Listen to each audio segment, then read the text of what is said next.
Chapter 1063. The two giant vortexes of demonic energy couldn't withstand the fluctuations of strength and were smashed apart, forming a pitch-black curtain that covered everything. Inside, vast and mighty abyssal energy wildly tumbled about. As it rotated, it released a strength that could twist apart all. Cracking sounds filled the air as cracks appeared, covering every corner of the world. Bang! A giant shadow smashed through the layers of demonic energy. Its body was covered in scales, and as it collided with the demonic energy, sparks flew out. The abyssal demon dragon roared in pain. One could clearly see that a portion of its giant horn had been broken off, and thick blood seeped out from the fracture. The dragon's horn was far harder than its claws and teeth. It was the toughest part of its body, and also the most crucial part. It was intimately connected to the dragon's heart. Once it was injured, it would experience incomparably painful pain, as if it were cut into pieces. Moreover, what terrified the abyssal demon dragon the most was that it discovered that in a confrontation of absolute strength, it was being firmly suppressed. The abyssal titan, this was the natural enemy of the demon dragon race in the distant past, a terrifying race that had long since vanished in the endless river of time. The abyssal demon dragon's desire to destroy Giant Deer City and kill off all the demons to vent its hatred had already vanished. All that was left was fear. Escape, it had to escape. Right now, it wasn't this abyssal titan's match. Moreover, the abyssal demon dragon had an intuition that the abyssal titan in front of it wasn't in its true form. Or, to be more precise, Chinyu couldn't maintain his abyssal titan true form for too long. As long as he could last through this period of time, once his bloodline was burned away and he lost his titan true form, everything would return to its control. Roar! The abyssal demon dragon roared. Its giant body shook as it tried to flee into the distance. But at this time, there was another deep roar, like a thunderclap. Then, a hand like a demon god tore through the abyssal demonic energy and grasped the abyssal demon dragon's tail. You can't escape. With a sudden strength, it grabbed the abyssal demon dragon and violently swung it. Thus, the 10,000-foot-long abyssal demon dragon, with incomparably terrifying strength, was like a whip in the demon god's hand. Pitter-patter, the sound of countless bones breaking came from the abyssal demon dragon's body. Just a simple pull and shake had caused terrible damage to it. As for Chinyu, he didn't need to think at all. He simply followed his instincts and managed to accomplish this. Come to think of it, the Abyss Titans must have hunted demon dragons for food over countless years. It was an instinct that was branded in their bloodline. The abyssal demon dragon struggled in pain.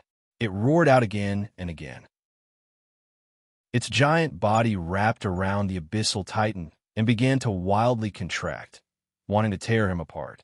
At the same time, it opened its mouth and bit down at Chinyu's neck. What welcomed its mouth was the Abyss Titan's other fist, which heavily smashed into the dragon's eye. Immediately, the dragon's scales shattered, and blood and flesh flew everywhere. The Abyssal Titan incarnation of Chinyu swept his eyes around and instantly locked onto the Abyssal Demon Dragon's abdomen, with a dragon's head and body connected.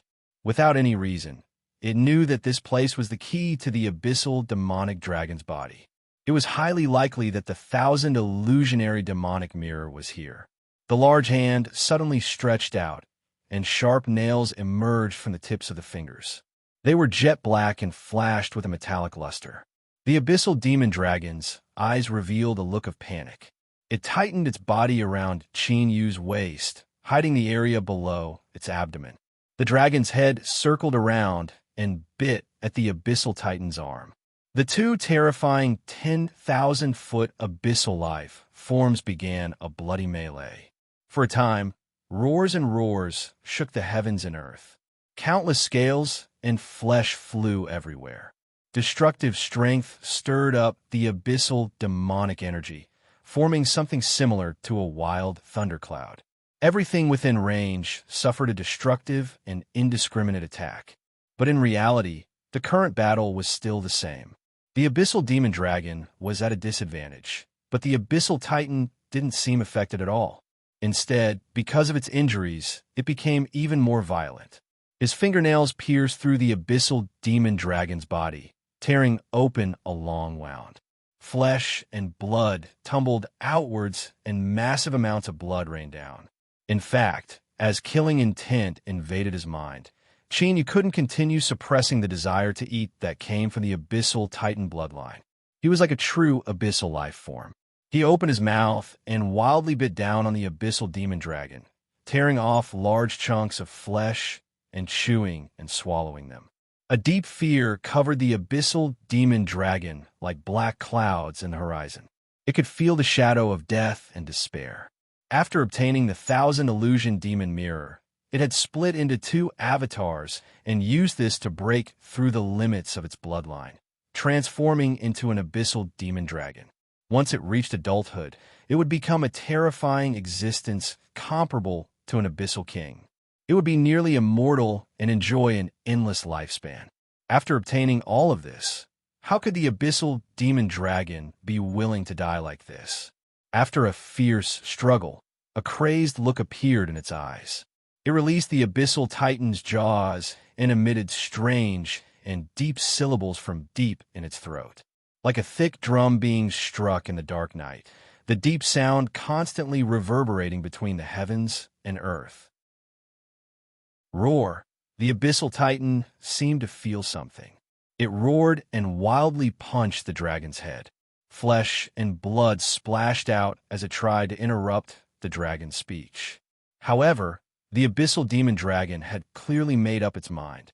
No matter how the abyssal titan's fists rained down on it, the ghastly white bones hidden in its open wounds could even be seen clearly. The abyssal demon dragon continued to persevere. Dragon blood flowed into the abyssal demon dragon's eyes, causing them to turn crimson red, revealing endless cruelty and madness. Suddenly, the dragon's voice became high and sharp. The abyssal demon dragon's massive body seemed to be sucked out of all its strength. It became weak and slid down from the abyssal titan's body. But at this time, Chenyu could feel a terrifying threat looming over him. He couldn't care less about the abyssal demon dragon that had lost the ability to resist. He looked up at the crazily tumbling abyssal demonic energy above his head. Although it was pitch black and he couldn't see anything, he could clearly feel the annihilating aura descending from the heavens. That was a sword. Countless memories gushed into his mind. These memories came from the crazily burning Titan bloodline in Chenyu's body.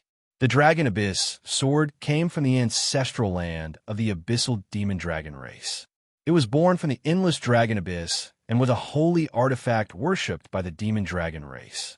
Any abyssal demon dragon, in a life or death situation, could summon the will of the Dragon Abyss sword to descend and cut down a powerful enemy. Of course, summoning the Dragon Abyss sword itself consumed an astonishing amount of energy. Even an adult abyssal demon dragon would have to pay a tremendous price. As for the abyssal demon dragon outside Giant Deer City, it was only in its newborn state.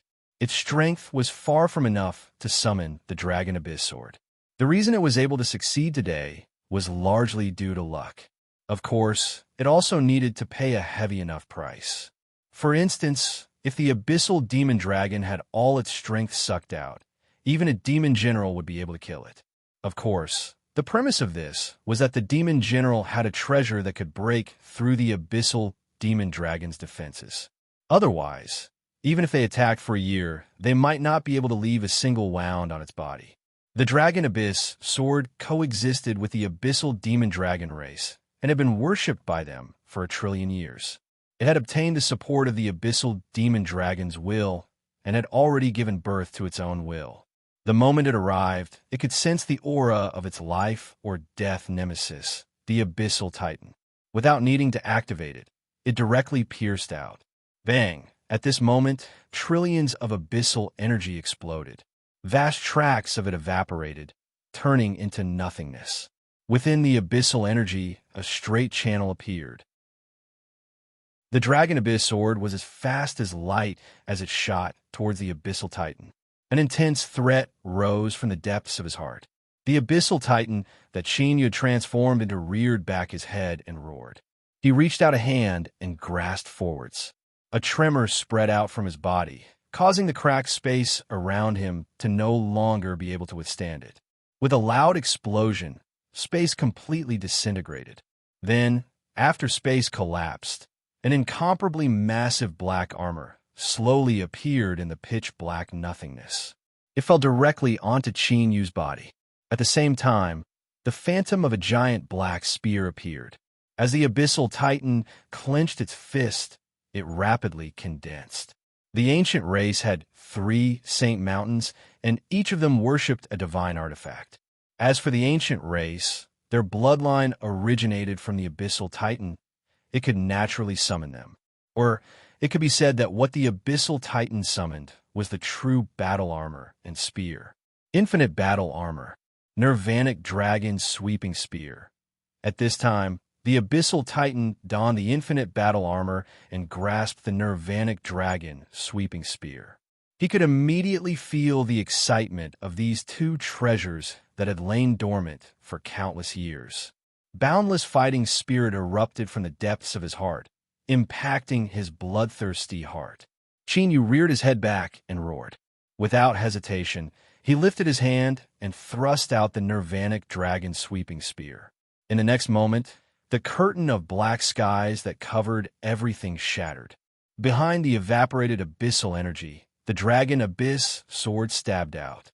Whether it was the nirvanic dragon sweeping spear or the dragon abyss sword, they were both born from the abyss and were pure black.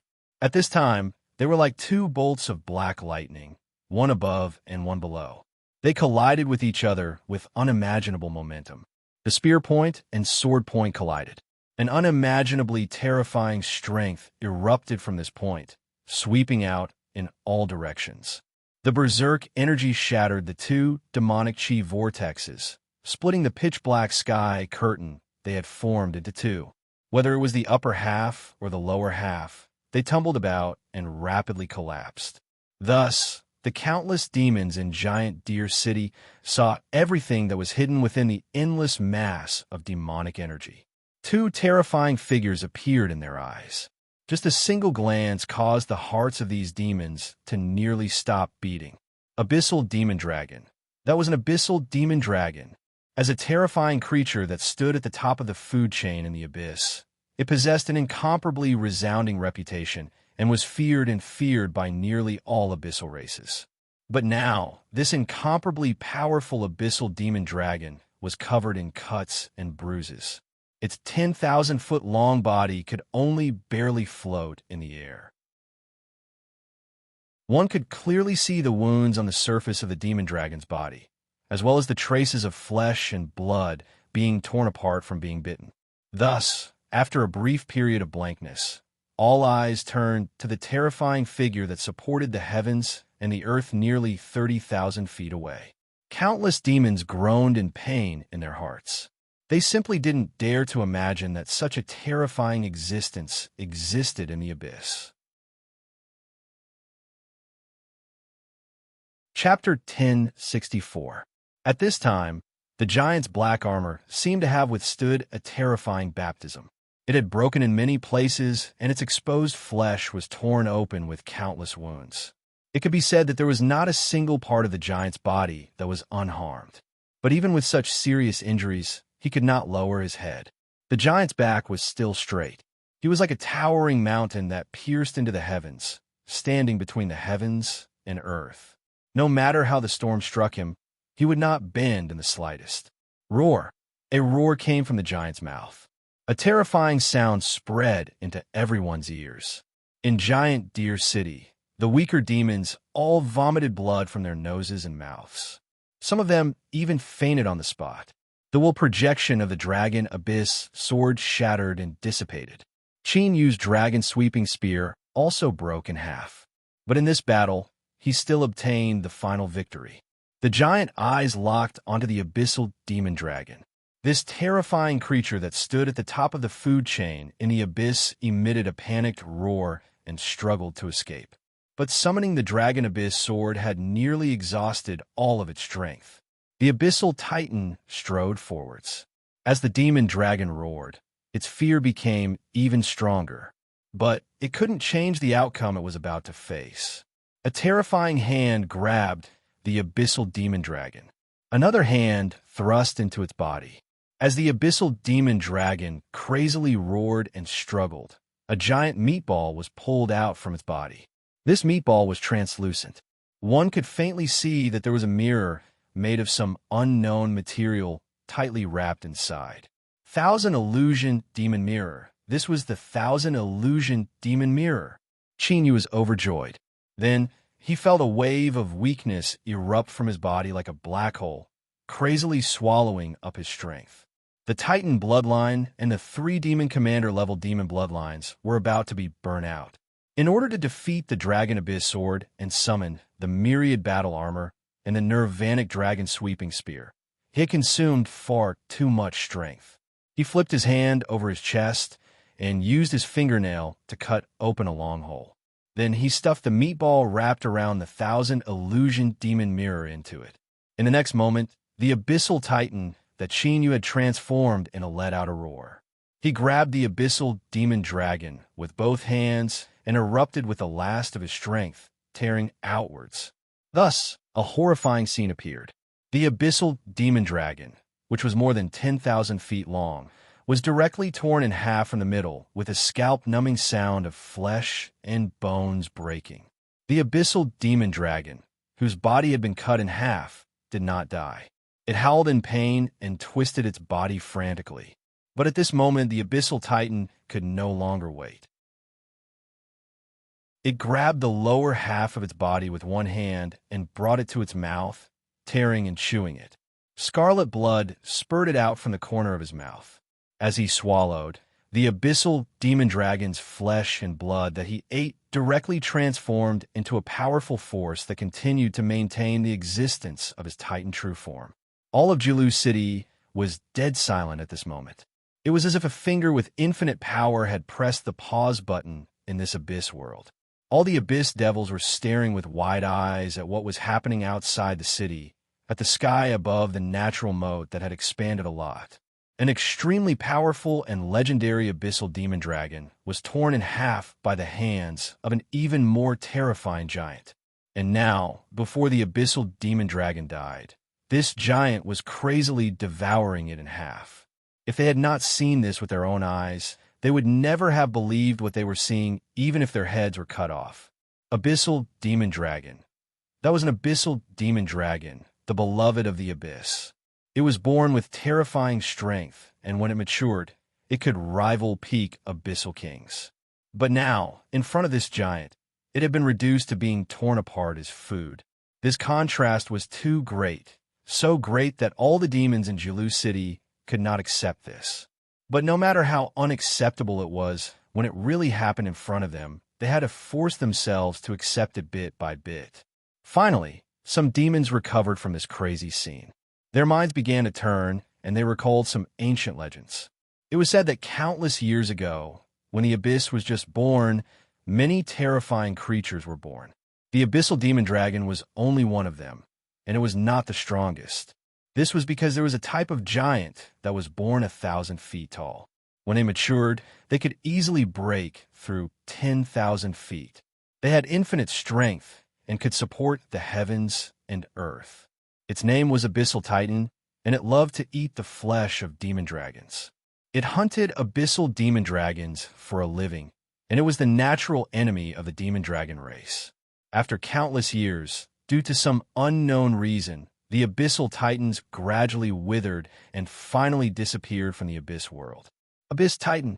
It's the legendary extinct Abyss Titan. How is this possible?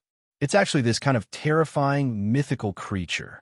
It's no wonder that even the powerful abyssal demonic dragon can only be reduced to food. It's actually an abyssal titan.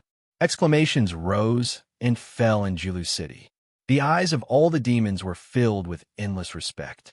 Old Fox and Shadowless Demon trembled slightly. At this moment, they no longer doubted the truth that Miss Liao had told them. So, Sir Lu Hor really was from the purest ancient bloodline. Now, he had descended once more into the abyss because he was carrying a supreme mission. He was going to ascend to the peak of the abyss and attain supremacy. This path was incomparably difficult and dangerous. The test from the abyss could completely destroy him at any time. But it was precisely because of this that external forces were needed to help Sir Lu Hua pass the test of the will of the abyss. They took a deep breath. Old Fox and Shadowless Demons' eyes lit up. This was because they were the ones chosen by Miss Liao. They were the ones who would follow Sir Lu Hua and overcome all obstacles along the way. Perhaps there would be dangers. Perhaps there would be death. But this would become the greatest glory of their lives. And once they succeeded, they would live eternally with the abyss. They would even bring the bloodline of their entire race to unimaginable heights. For this, they were willing to give up everything. In a small courtyard, the pale-faced Liao Shi revealed a faint smile. She had succeeded. She knew that with Qin Yu's luck, he wouldn't be killed so easily.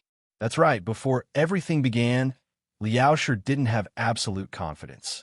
Although the Abyssal Titan race was the natural enemy of the demon dragons, this didn't mean that the strength of the Titan race could completely restrain the Abyssal demonic dragons.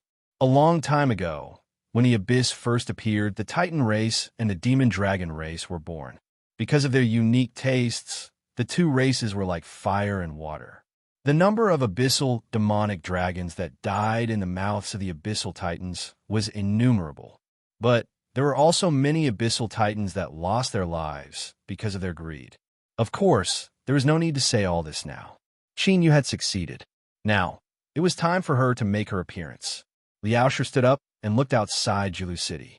Her eyes were calm, and an indifferent light flowed in them.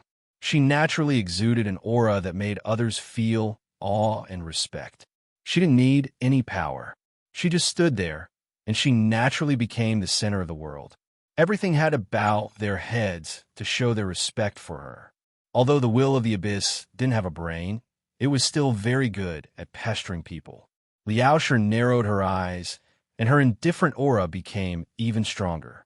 She already knew that she couldn't avoid it, but at least she could finish her arrangements before disappearing. With the demon dragon's flesh and blood to replenish his strength, Qin Yu could maintain his Titan true body. He could clearly feel that the 1,000 illusion demonic mirror in his flesh and blood had finished recognizing him as its master. As expected, Liao Shi was right. After obtaining Mianya's blood, she really did break the restriction that only the nine-tailed demon fox race could truly control the 1,000 illusion demonic mirror. Because at this moment, Qin Yu could clearly feel that the crazily burning Titan bloodline in his body, which was about to completely dissipate, had fallen into a state of absolute stillness. This stillness came from the 1,000 illusion demonic mirror. As long as this power didn't dissipate, he could forever maintain his Titan true body.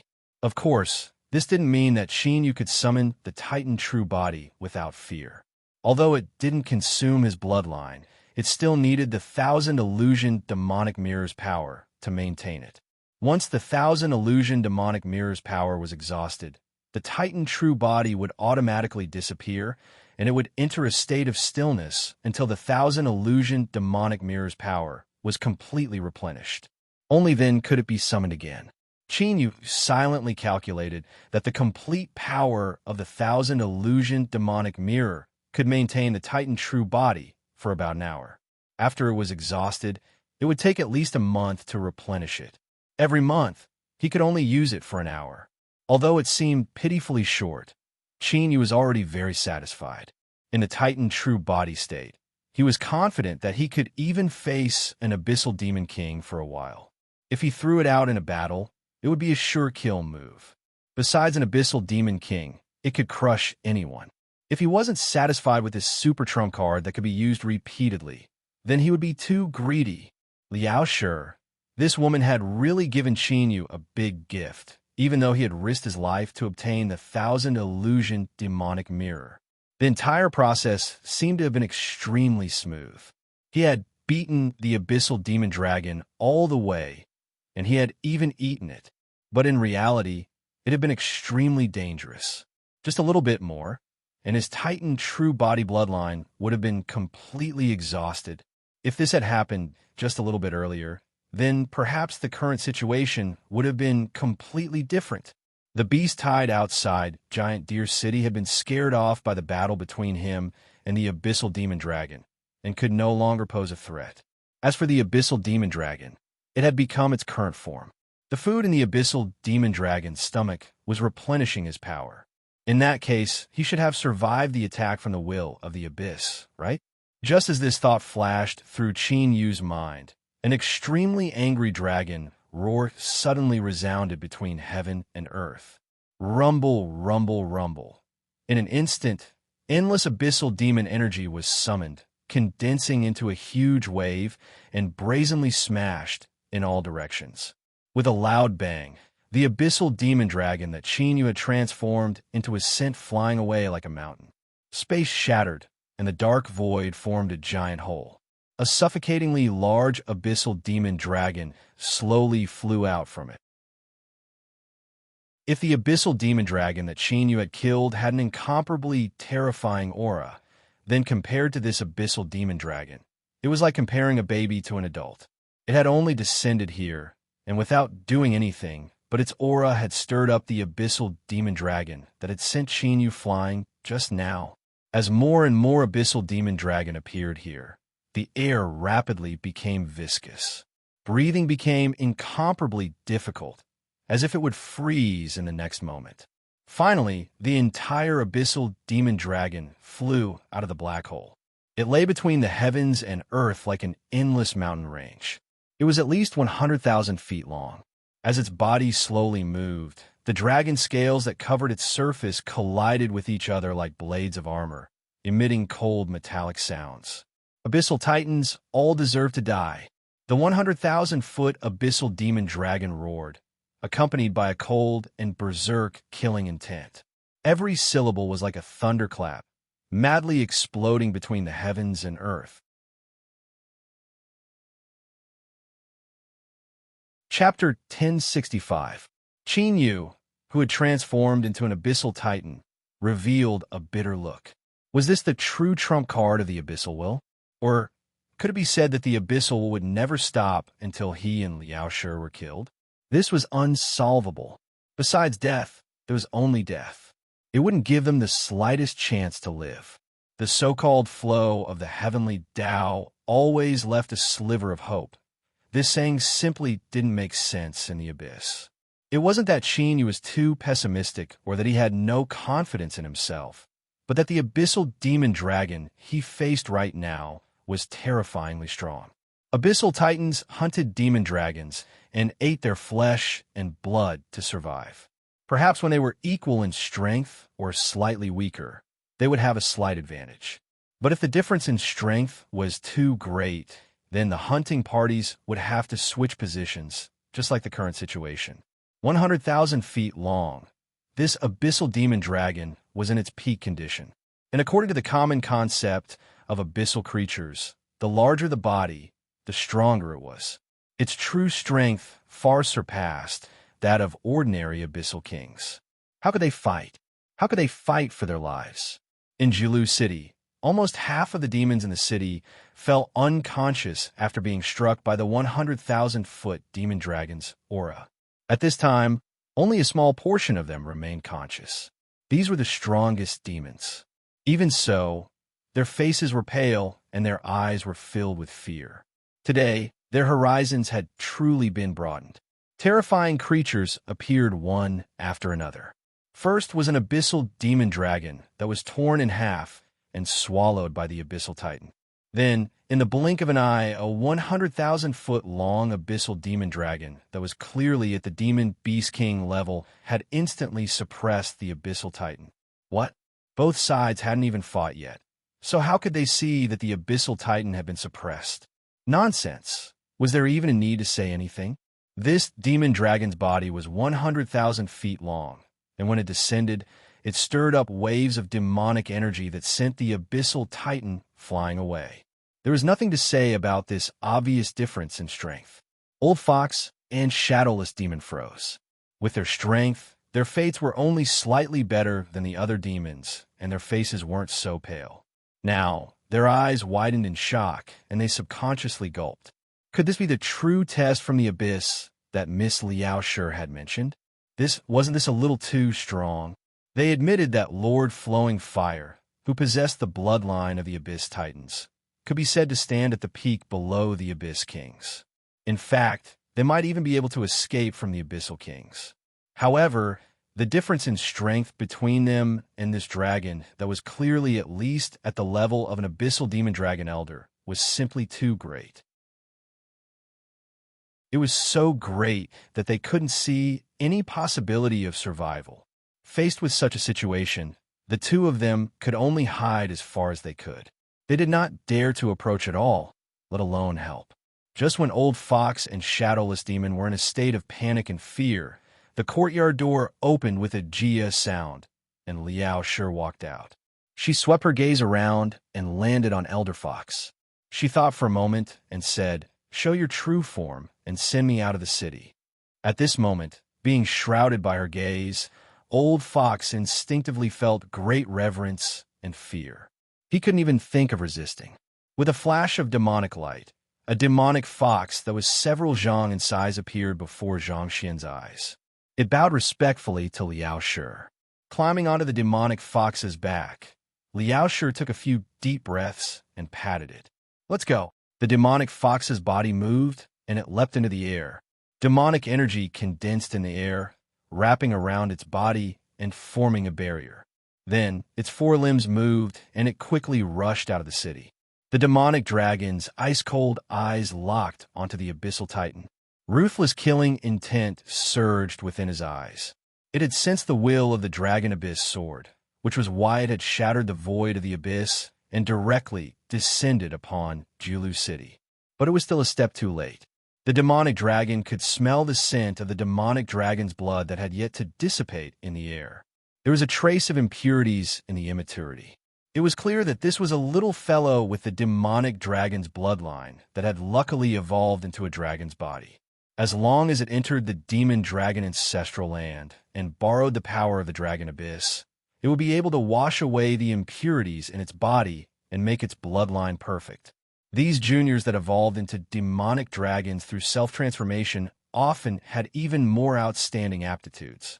As long as they were given enough time, they could grow into outstanding figures of the demonic dragon race, adding to the strength of their race. But now, this little fellow that had just evolved into a dragon had clearly fallen prey to the evil hands of this abyss titan and been swallowed up. Thinking of this, the demonic dragon's eyes became even colder. Then, the temperature in this part of the abyssal world began to rapidly fall. "Kacha! Kacha!" Qin, you could clearly hear the sound of water freezing. An extremely cold aura flowed through his pores, constantly eroding into his body. Even with the Abyss Titan's formidable defensive abilities, beneath the corrosion of this cold aura, it felt as if its heartbeat would stop and its blood would freeze. Was this the true strength of the demonic dragon race's powerhouses? It was truly incomparably terrifying. Then, he should be torn to shreds by this Abyss Titan.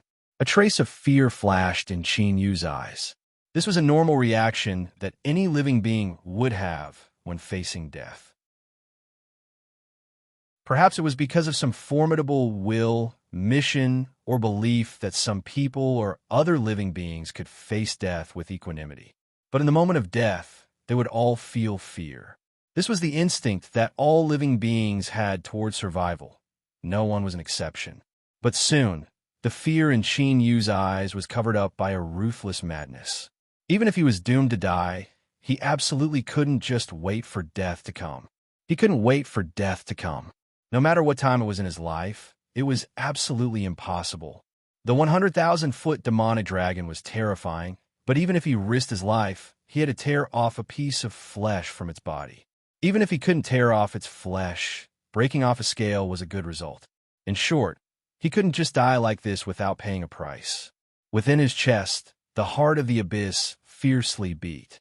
The terrifying strength that belonged to the Abyss Titan wildly vibrated within his body. "Kacha! Kacha!" The icy cold strength that wanted to freeze Qin, you collapsed inch by inch. The 100,000-foot demonic dragon's eyes flashed with surprise, as if it hadn't thought that Qin you would still have the courage to resist. But soon it sneered. If having the courage to go all out could reverse the situation, then what was the point of having strength? At most, it would just be a bit of a waste of time. The 100,000-foot demonic dragon opened its mouth, revealing fierce fangs. A deep blue light gathered in its throat. Demonic dragon's breath. Strictly speaking, this was one of the strongest methods of the demon dragon race. The reason that the abyssal demon dragon that Qin Yu had killed in his titan form hadn't used its breath was because it had attacked to vent its anger, causing damage that it still hadn't recovered from. Otherwise, if Qin Yu wanted to kill it, he would have needed to expend a bit more effort. If one considered that Qin Yu's Abyss Titan bloodline would have been burned away and he wouldn't have been able to maintain his Titan true form. Thinking of this, the abyssal demon dragon that had been eaten had died an unjust death. Moreover, it had brought its own death upon itself.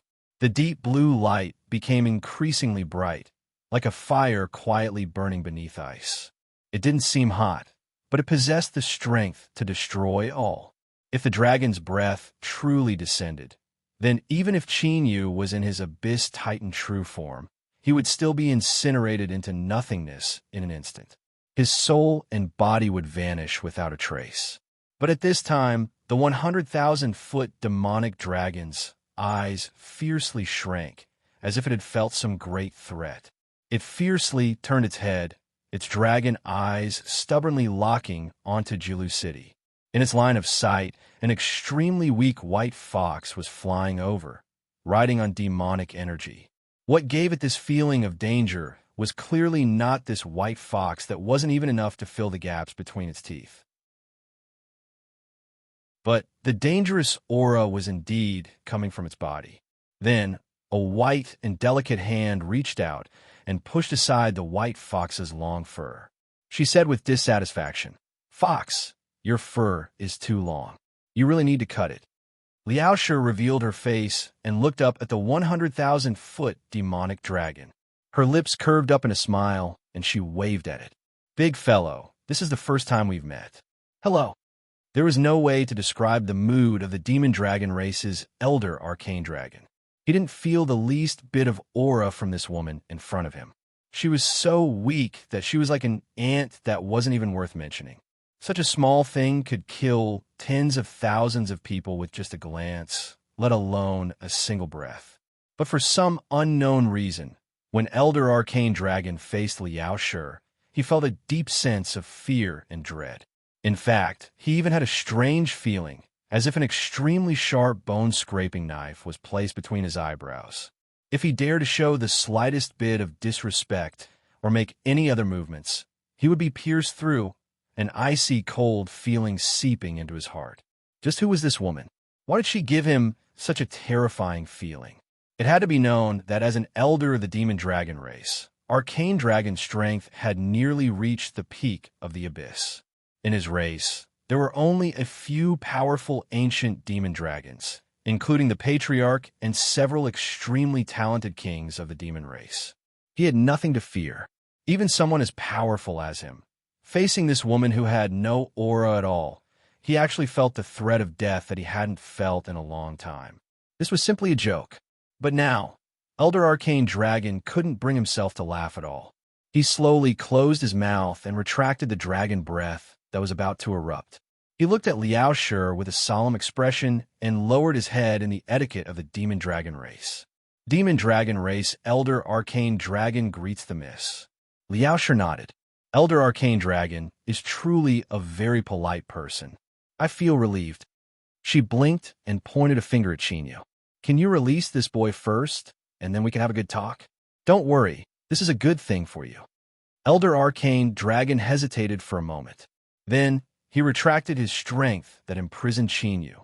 He immediately put away his Titan true body and flashed to Liao Shi's side. He gave Qin Yu a look that said, "Don't talk too much." Then, Liao Shi gestured.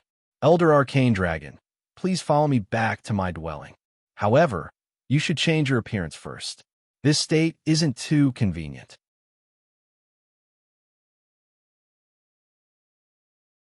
Chapter 1066.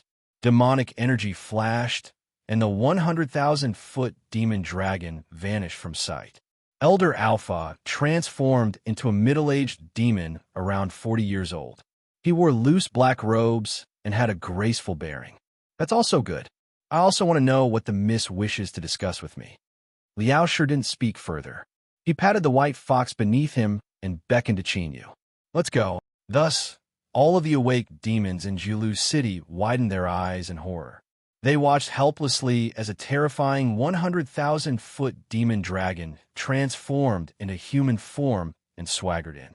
They didn't know what was happening, but without a doubt, if this terrifying demon dragon was angered, all it needed to do was reveal its true form and roll around a few times, and all of Julu City would be turned to dust. They would naturally be crushed to pieces and die a deader death.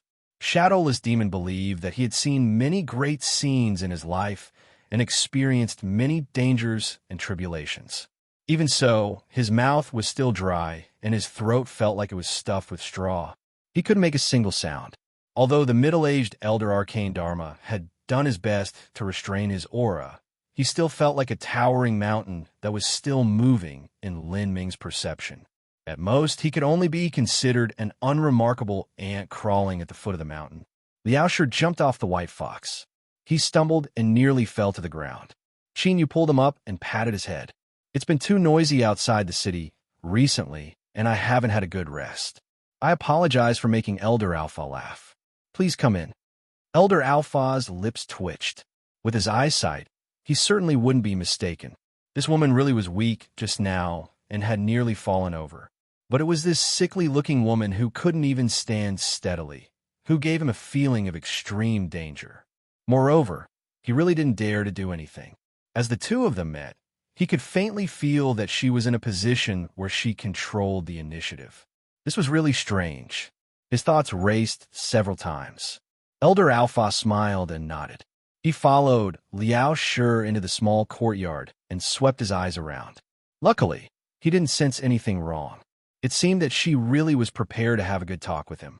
Elder Alpha's eyes flashed for a moment before he composed himself. Chinyu, wait outside for a moment. I have some matters to discuss with Elder Alpha in private. Chinyu glanced at her and slowly nodded. All right. With a creak, the courtyard door closed from the inside, isolating all senses from the inside and outside. He took a deep breath and slowly exhaled. As he looked at the tightly shut courtyard doors, his eyes were cloudy and uncertain. As he had expected, Liao Shi was not as simple as he seemed on the surface. Even a dignified elder of the Devil Dragon clan was suppressed in front of her. Just where did this woman come from? Furthermore, now that she had avoided everyone, what was she talking about with Elder Arcane Mage? Chinyu didn't think it was likely that someone would harm him, but he didn't like this sort of unknown. Forget it. I can only let Liao Shi take control of the situation now. I'll find a way to ask her about the details in the future. In the small courtyard, the atmosphere was calm and tranquil. Liao Shi walked over to Chinyu and sat down where he usually sat. He gestured with his hand and said, Elder Mysterious Law, please. AOFA came over and sat down. He slowly said, May I know where Miss comes from? My demonic dragon race can be considered experienced and knowledgeable, but I have never met someone as outstanding as Mississippi. Liao Shi yawned. He didn't seem to be in a good mood, and his voice was a bit slurred. There's no need to probe. Moreover, my origins aren't important at all. She waved her hand and forcefully changed the topic. You appeared in Giant Deer City and even saw me. Don't you feel anything? Arcane Mage's expression didn't change. I don't understand what Miss means. Liao Shi curled his lips. You old fellows who have lived for far too long just like to hide your thoughts. Since I directly pointed it out, I naturally have confidence in myself. Elder Mysterious Law, it would be best if we could be honest and not waste each other's time. What do you think? Arcane Mage was silent for several breaths of time. Then he slowly nodded. Miss is right. When I first saw you, I indeed had a strong feeling that if I could kill you, I would be able to obtain a great harvest. Liao Shi yawned again. In truth, you can speak more bluntly. Arcane Mage had a solemn expression. Cryptic fluctuations appeared in the depths of his eyes. I can feel traces of the will of the abyss locking onto you. Snapping his fingers, Liao sure smiled. That's right, just like that. I say, as a dignified elder of the demon dragon race, and a formidable existence that has obtained the recognition of the abyss, if you can't even sense something like this, then you are far too weak.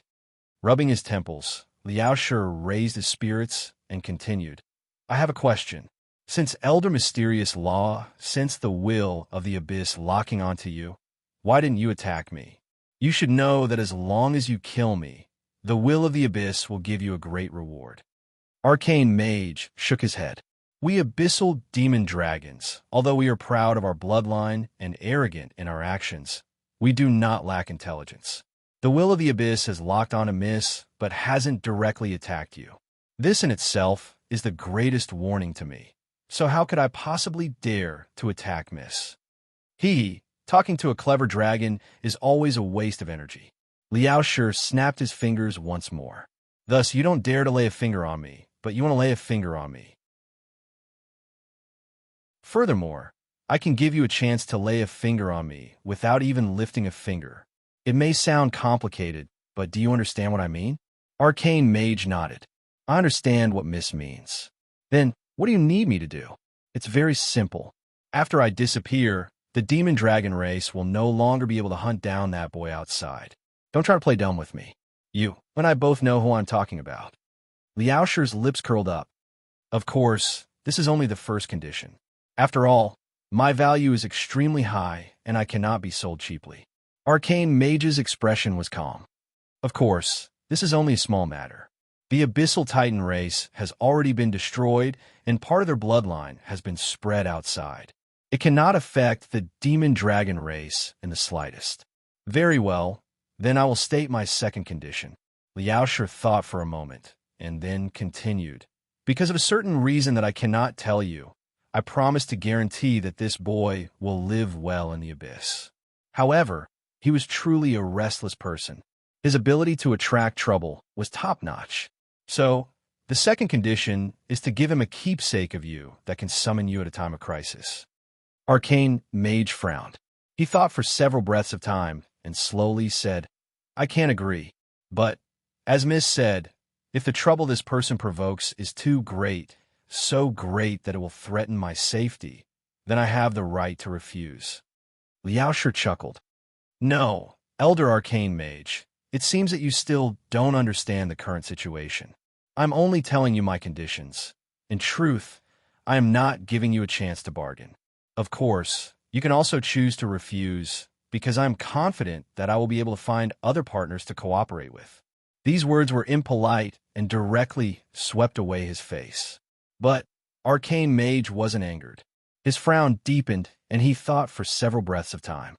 Fine, I agree. Liao Shi stretched out a finger. Don't be afraid. The third condition is also my final condition. I won't make things too difficult for you. Arcane Mage's heart twitched. If it weren't for the fact that he heard those tough words just now, he might have really believed them. Miss, please speak. In the future, perhaps that boy Qin you will rush into some places he shouldn't have because of certain matters. Of course, this is only my guess, and it might not happen. But if such a day really comes, what I want you to do is to turn a blind eye to it. You don't need to help him, but you also can't attack him. Arcane Mage had an awkward expression. If he wants to rush into my demon dragon race's ancestral lands, Liao Shi waved his hand. Don't worry. I can guarantee you that it will have absolutely nothing to do with your demon dragon race's ancestral lands. Arcane Mage nodded. No problem. Liao Shi reached out a hand. Then, let's have a pleasant cooperation. Arcane Mage hesitated for a moment. Then, he reached out a hand to shake hers. The moment their palms touched, his body stiffened. It was like he had sensed something incomparably terrifying. Letting go of his hand, Liao Shi smiled innocently. I believe that Elder Arcane Mage will keep his word, right? Alpha obviously swallowed a mouthful of saliva. Of course. Don't worry, Mississippi. I will definitely keep my promise. His voice trembled and there was a flicker in his eyes. It was clear that this elder of the demon dragon race had been frightened. Liao Shi's smile brightened. Very good. Then I won't keep Elder Arcane Mage any longer. Come back in 10 days, and I will give you an explanation. Arcane Mage stood up and bid his farewells. He pushed open the door and left the courtyard. His eyes swept around and locked on a Chinyu not too far away. He stepped forwards and lifted his palm. Demonic light surged in his palm, and a knuckle-sized piece of black jade appeared. Keep this. In the future, no matter when, you can summon me once. After handing the jade to Chinyu, Arcane Mage didn't stay any longer. He stepped forwards and vanished from sight. In the courtyard, Liao Shi's voice sounded out. Chinyu, hurry in. Let me examine your current condition. As Chinyu entered, Liao Shi's eyes shined as if she had seen a treasure. She couldn't help but reach out a hand and carefully stroke Chinyu's body. Abyssal Titan, a living Abyssal Titan. Although your bloodline isn't pure, you are still a living fossil of the abyss. Come. Hurry up and accompany me. Let's do some interesting experiments. I want to see just what secrets the Abyssal Titan bloodline is hiding. Chinyu stood where he was without expression, looking at her without a single word. After waiting for a moment, seeing that Chinyu didn't move, Liao Shi glared at him once, twice, thrice. Perhaps sensing Chinyu's determination, she revealed a helpless expression. In truth, there really isn't much to say. If you really want to know, then wait 10 days. Chinyu frowned. Why'd I have to wait 10 days? Liao Shi, are you hiding something from me? Liao Shi humphed. Even an elder of the abyssal demon dragon race has to put up with grievances in front of me. So how dare you try to bargain with me? I said 10 days, so it's 10 days. If you continue to nag, I might change my mind. All right, 10 days is 10 days. At that time, you must tell me everything. Chinyu took a deep breath and said. Liao Shi beamed with joy. All right, we'll do as you say. She grabbed Chinyu and rushed into the room. Quick, take off your clothes and lie down.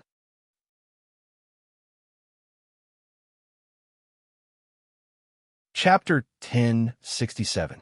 Chinyu, no matter how he heard it, it didn't feel right. At the entrance of the small courtyard, Old Fox and Shadowless Demon, who were waiting for orders, suddenly stiffened. Cold sweat dripped down their foreheads. The heavens and earth could prove that they didn't do it on purpose. After hearing those words, they wouldn't be silenced, right? After carefully closing the courtyard door, Old Fox and Shadowless Demon let out a long breath. They ordered their subordinates to leave, and they also moved a distance away.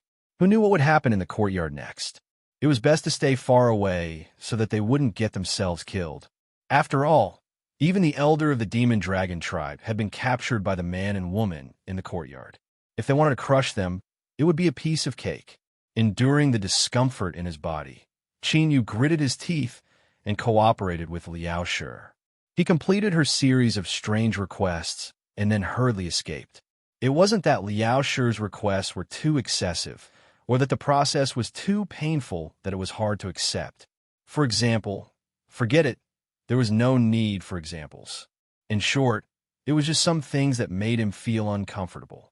In the next 2 days, Liao Shi began to refine the potions in a crazed state of infatuation. Who knew what she was doing? Chinyu was happy to relax. Moreover, he could use this time to adapt to the changes in his body. The only bad thing was that Myanya had already woken up. He didn't know what Liao Shi had fed her, but her injuries had healed very well. At the very least, her daily movements weren't affected. Her resentful eyes had been glued to Chinyu the moment she saw him, and she couldn't take them off. Thousand Illusion Demon Mirror, the nine-tailed demon fox tribe, a treasure that had been passed down for countless years, something that represented the hope of the entire tribe. Just like that, he had taken it. He didn't steal it, nor did he suppress it. He had truly obtained the approval of the Thousand Illusion Demon Mirror. In other words, unless Chinyu was willing to return the Thousand Illusion Demon Mirror to the nine-tailed demon fox tribe, they would lose this treasure forever. Thinking of this, the resentment in Myanya's eyes became even stronger, because even if she thought with her knees she knew that the fat that had been eaten by someone else could never be taken out. In fact, Mianya wasn't wrong. Because of the power of the 1,000 illusion demon mirror, Chinyu was able to solidify the power of the Titan true body. Putting aside everything else, just this point alone was enough for him to thicken his face and pretend that he didn't notice her gaze at all. As Chinyu was enduring Mianya's complaints and carefully exploring the strength of the 1,000 illusion demon mirror, Old Fox's visit broke the peace. He had no choice but to come. After all, Liao Shi had extracted the bloodline of the black heavenly energy in his body, and it was already on the verge of collapse. Luya, Sir Chinyu, He Tiangang is on the verge of death. If it's possible, I hope that you or Miss Liao Shi can save him. I can guarantee you that if He Tiangang doesn't die, he will definitely become a very strong force by your side. Chinyu lifted a hand and slapped between his eyebrows. It was a bit embarrassing, but after he returned to Giant Deer City, he had completely forgotten about this matter. Knocking on the door of Liao Shi's room, Zhang Xian saw that her face was pale from lack of rest, her eyes slightly reddened, and her slightly dazed expression. Just like him, he knew that this woman had also forgotten about He Tiangang. With a light cough, Chinyu pulled her over and quietly explained the situation to her. Liao Shi lifted a hand and slapped between her eyebrows. I forgot, but it doesn't matter. Send him over. I guarantee that he won't die. As she spoke, her eyes fell on Chinyu. No matter how he looked at it, he felt as if she had ill intentions. Chinyu took a step back. Hey, what do you want to do? Liao Shi brightly smiled. He Tiangang's bloodline was extracted in order to help you, so saving him is your responsibility. You cannot avoid it. Come, follow me into the room. When we're done with this, once this matter is settled, it is time for us to leave Giant Deer City and take a good look at this endless abyss. On the 4th day after Abyssal Demon Dragon Elder Alpha left Giant Deer City, an ordinary black carriage quietly drove out of the city gates. The coachman was a stern middle-aged man. He had a cold expression and his eyes stared straight ahead. Occasionally, they would sweep around, a sharp light flashing in his eyes. Behind the carriage was an old man of the demon fox race, riding a wildebeest. He wore ordinary blue robes and carried a cloth bag on his back. He seemed like an accountant. Giant Deer City and the tens of millions of demons that had survived the calamity didn't know that the person who had helped them survive had quietly left. Of course, it was more accurate to say that the reason they had encountered this terrifying beast tide was because of them. Thus, Chinyu never thought of obtaining the gratitude of Giant Deer City or obtaining anything from them. Since Liao Shi wanted to leave and see the abyss, then he would leave. The carriage seemed ordinary, but the interior was spacious and comfortable. The floor was covered with thick soft fur from some kind of demon beast. In front of a comfortable and wide couch was a table carved from abyssal black jade. The table itself was connected to the carriage so that it wouldn't shake as it moved or bumped. On the surface of the table, there was an oil lamp quietly burning. The oil was a pure and transparent color, and as it burned, it emitted a refreshing fragrance. Mianya wore the dress of a demon maid. She was kneeling on the fur, looking at the two people playing chess on both sides of the table. Her lips twitched. This level, it was really bad. No, my move is wrong. Let me take a step back. Liao Shi grabbed a chess piece, his face flushing red. Chinyu rubbed his temples. If you continue like this, there really isn't any way to play. Liao Shi curled his lips, a look of disdain on his face. Are you a man or not? I just want to take a step back. Can't you agree to something as simple as that? Chinyu's face darkened. Take a step back? Haha, you've already taken 13 steps in this game, and you still want to tell me if you're a man or not. Moreover, this has nothing to do with being a man or not. You were the one who went too far. Mianya nodded. She looked at Chinyu with some sympathy. Playing chess with such an opponent was truly torturous. But she never thought that even though her movements were careful enough, they would still be noticed by Liao Shi. Her eyes widened and she viciously said, "What do you mean by nodding? You smelly girl, don't forget your current status. Otherwise, I'll make you warm Chin Yu's bed tonight. Mianya's face flushed red. She lowered her head and then looked up at Chin Yu with watery eyes. This nine-tailed demon fox woman, what are you looking at me for? I didn't say anything, and that look in your eyes, there seems to be something wrong.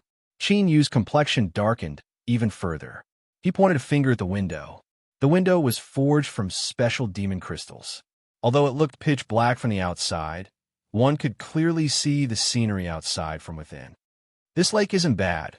Liao Shi threw down the chess piece and sat up. Where is it? Let me take a look. She nearly fell onto Chin Yu's face. She had to draw back a great distance to avoid the Twin Peaks empowerment. Chin Yu coughed. If you want to take a look, then take a good look. Don't be so excited. Liao Shi rolled his eyes at him and muttered something to himself. Then, he stood up and excitedly laughed. All right, I announce that we will set up camp here today. Let's face the lake and have a barbecue. That taste will be wonderful. Stop, stop. She slapped the carriage and shouted. The carriage stopped and the door opened from the outside. Liao Shi jumped out and shouted, Chin Yu, hurry up and get out. The scenery here is too good. Chin Yu pretended not to see Mian Ya's increasingly sad eyes. He nodded and got off the carriage. He casually looked around. The lake wasn't too large, and there were some trees and vegetation. The scenery was average and could barely be considered beautiful. How could Liao Shi be so surprised? However, the purpose of this trip was to accompany her to relieve her boredom. Since she wanted to rest here, so be it. The carriage stopped by the lake. The driver quickly set up the tent, pulled out the reclining chairs, placed down the round table, and covered the ground with a soft blanket. After respectfully bowing, he turned and walked towards the lake. Liao Shi had already said that they would have a barbecue, so they naturally needed the freshest ingredients. Splash! The driver jumped into the lake. If others were to see what the master of Giant Deer City's merry forest, the one who controlled millions of fugitives, Gang, was doing right now, their eyes would likely pop out of their sockets. But in comparison, all of this didn't seem like much at all. This was because Old Fox, who was in charge of a branch of Thousand Eye Hall, was laughing as he pulled out the barbecue rack and prepared the various ingredients he needed. Although it had been many years since he had personally made food, since Miss Liao Shi had a request, he had to do his best. Haha, it had to be known that when he was young, Old Fox was quite skilled in cooking. He had relied on this to capture the hearts of many young and ignorant demonesses. Of course, he had also obtained many other things, but this was a very serious story, so he could only ignore it. In the shadow of the carriage, there seemed to be something gently wriggling about. Then, it quickly slithered away. Since he was stationed here, he naturally had to tidy up the surrounding environment in advance, lest he ruin Miss Liao Shi's mood. Shadowless Demon turned his head and looked at the young man and woman standing by the lake. Without a doubt, he had chosen to follow Chin Yu wholeheartedly. But in his heart, Miss Liao Shi's position was no less than Chin Yu's. Perhaps a little higher? That was because this was a woman filled with legends. She was so powerful that even the demonic dragon race's elder had to maintain respect in front of her. That's right, respect. Shadowless Demon's superb ability to discern people's thoughts and expressions allowed him to find this emotion in the subtle expressions that elder arcane magic revealed. Putting aside everything else, just this point alone was enough for him to curry favor with her. Soon, Gang walked out from the lake, his hands dragging a dragonfish and a redback prawn. Although they had already been killed, the corpses of the two demon beasts were still emitting powerful fluctuations of demonic energy. It was clear they were extremely strong.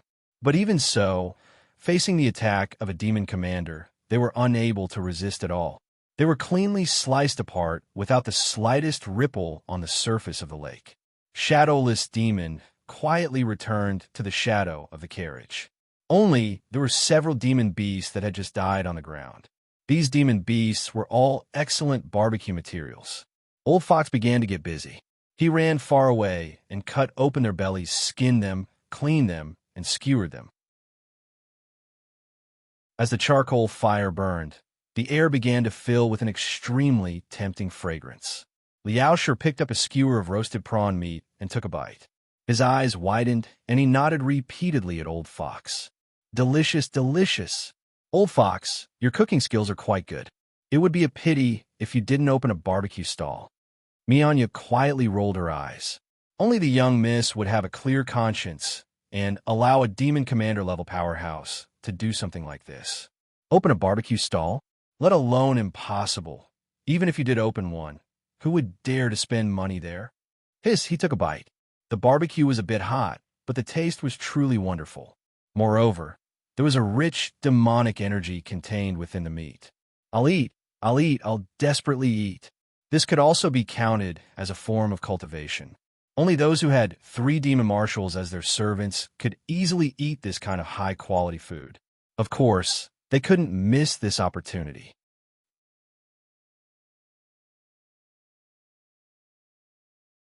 Chapter 1068. Old Fox beamed with joy at the praise. He said, "As long as Miss Liaosher likes it, that's fine. While I was young, I practiced cooking for a period of time. If you want to eat anything, feel free to ask." Tiangang narrowed his eyes. His expression was still cold and indifferent, but he couldn't help but sigh inwardly. Who would have thought that the skills that this fellow had painstakingly practiced in order to attract the attention of all the demonesses in the past would actually be put to use today? This Old Fox, he could be considered making the best use of him. Although there were no stars, sun, or moon in the abyss, there were still yin and yang, dawn and dusk. As the bottom of the upper layer of the abyss darkened, night arrived. In the dim lake, there was an unknown plant on the lakeside that actually bloomed. In the twilight, it emitted a faint halo of light, blue and translucent. It was like a small whirlwind that had been dyed in color. It was unexpectedly beautiful. Liaosher ate and drank his fill. He patted his slightly bulging belly and then laid down on the soft blanket on the ground. His eyes widened as he looked at the flowers in front of him, an incomparably surprised expression on his face. Qinyu walked over. "I just asked. This is a very common abyssal plant called Jieyu.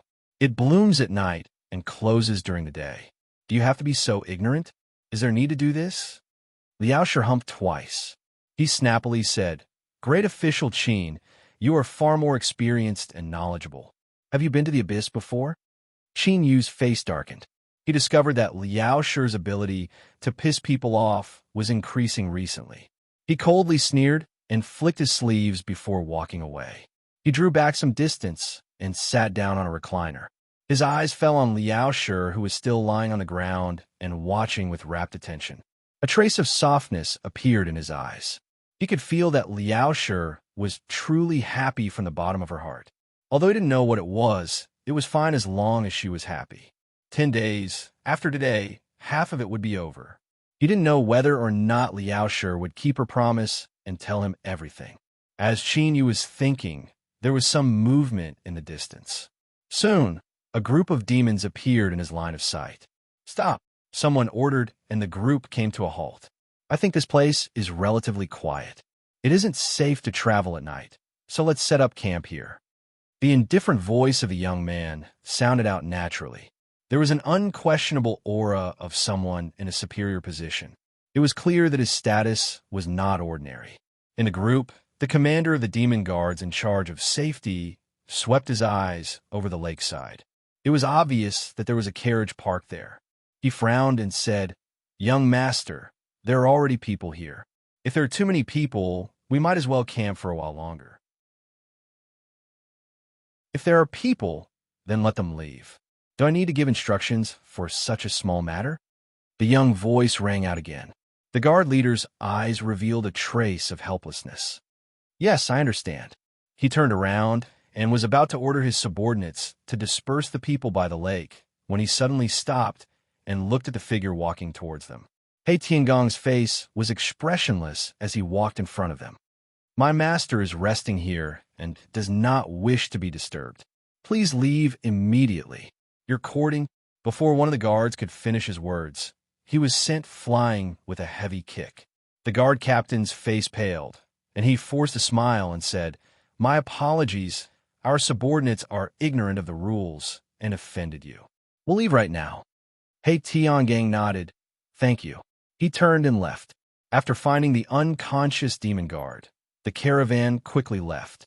It wasn't until they were some distance away that the young man's voice echoed out from the carriage. Although it was calm, one could clearly feel the raging anger that was suppressed beneath this calmness. "Commander Blackarmor, I think you owe me an explanation."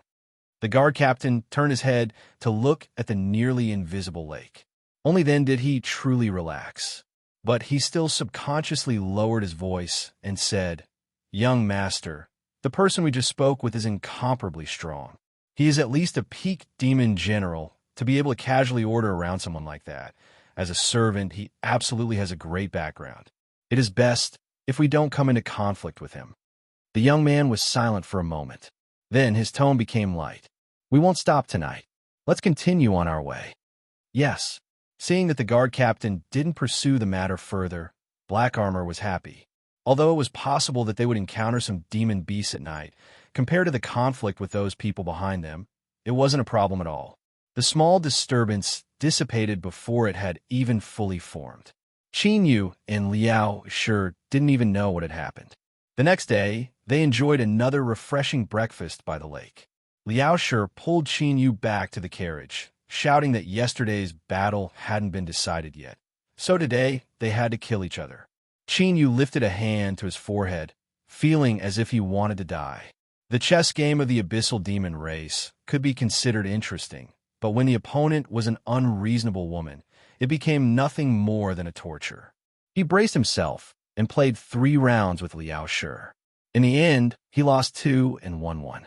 After wasting a great deal of time and effort, he was finally able to rid himself of her pestering him to play another round. Then he tossed this task to the pale-faced Mianya.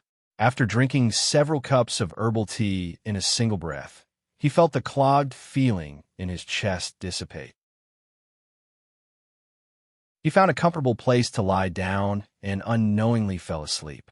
Even with Qin Yu's cultivation, he still felt tired. It could be imagined just how exhausting it was to play chess with Liao Shi. By the time he was woken up, the sky had already darkened.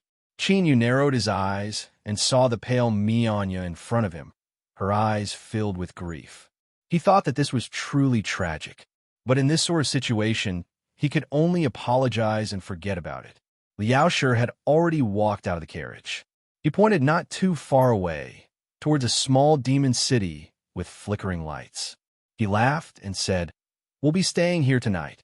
As she turned and saw Qin Yu, she immediately revealed a look of disdain. You slept for an entire day? Qin Yu, are you a pig?" Toward her provocation, Qin Yu only chuckled in response. It was important to know one's own limits. With her chess skills, calling her a pig would be an insult to such an honest creature. "Qin Yu," Liao Shi seemed to see through his thoughts. He shouted out loud and threw himself at him. "If you dare to speak of this, you're dead." Mianya had a relieved expression.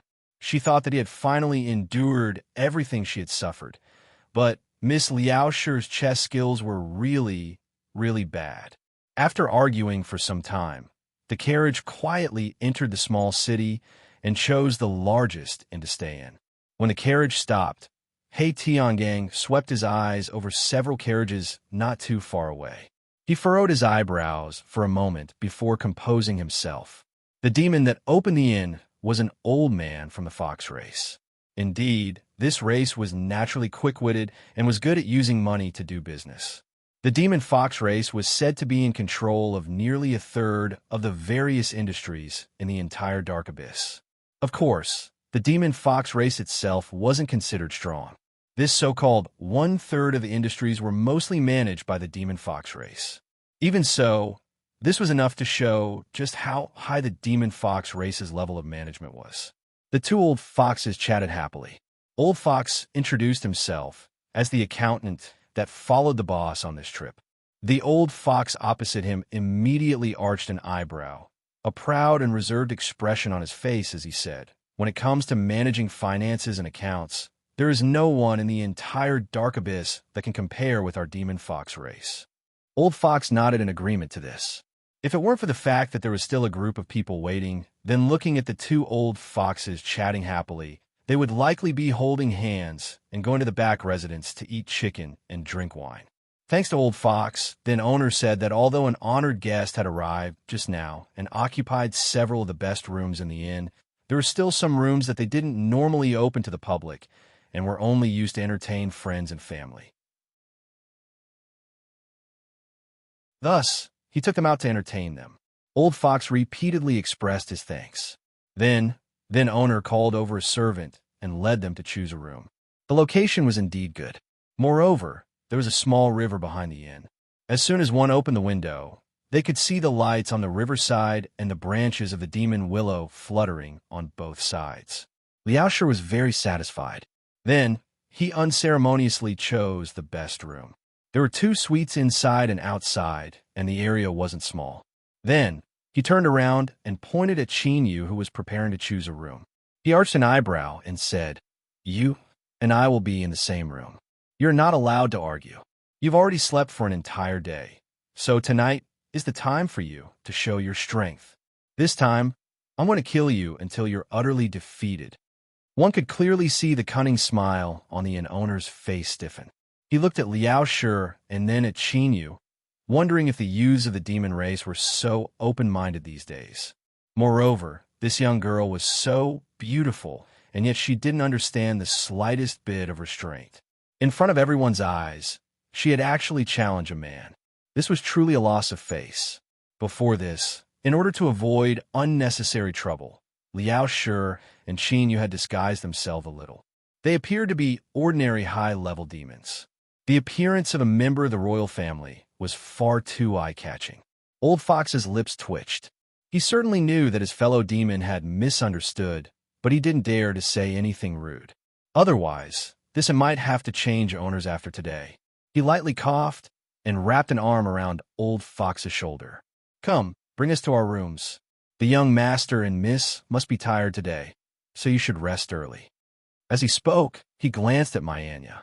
"What are you standing around for? Hurry up and invite the young master and miss into their rooms." Then owner's lips twitched. Even as he followed them, he couldn't help but turn his head to look at that incomparably beautiful young maid. It was actually a scene of a dragon and 2 phoenixes. Gulp. Behind him, some unknown servant couldn't help but swallow a mouthful of saliva. Then owner thought that these servants were truly useless. But as he thought about it, if it were him today, stop, hurry up and stop. His head felt dizzy, and he felt as if blood would spurt out of his nose. Chinyu's complexion darkened. He walked into the room and shouted out, "Liaoshe, when you speak, can't you pay attention to your words?" Mayanya's face blushed red. She carefully stood to the side, her heart racing. If this was really the case, then it wouldn't be too bad. Of course, it was true that she wanted to climb into Chinyu's bed. Whether it was because of his strength or the existence of 1,000 illusionary demon mirror, this was the best choice. But to say that Mayanya had any sincerity towards Chin, you would be a joke. But in the dark abyss, powerhouses controlled everything. To have a chance to rely on a powerhouse was already the greatest fortune in itself. What sincerity? That was simply the ravings of an idiot. Liaoshe humphed.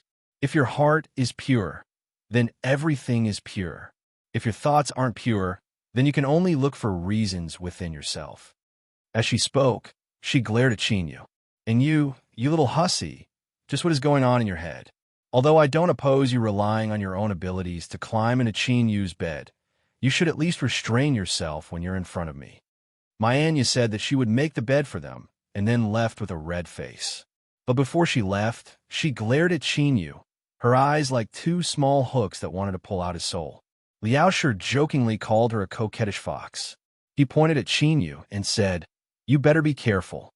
Don't be so mesmerized by her that you forget who you are." Chinyu replied that he didn't need to worry about her. He wanted to run away, but Liaoshe firmly grabbed onto him. If he didn't play 8 or 10 games with him, he wouldn't let him go. After that, Chinyu didn't sleep for the entire night. When he finally got rid of Liaoshe at dawn, he felt as if there were countless chess pieces circling in front of him, constantly colliding with each other and madly drilling into his brain. This was despair.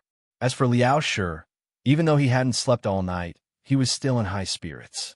He pulled Qin out and said that he would personally make breakfast to thank him for his hard work last night. In the end, when the two of them left for the inn's kitchen, they were met by a passing shopkeeper. As the shopkeeper looked at the stark contrast between the two of them, he subconsciously grinned. He thought that even if a young man was full of energy, he still wouldn't be able to withstand a 1 versus 2 battle. TSK in the dark abyss, there were only old bulls that died of exhaustion. There were no fields that were ruined. No, I have to go talk to my wife. It's so early in the morning, and she's too hot.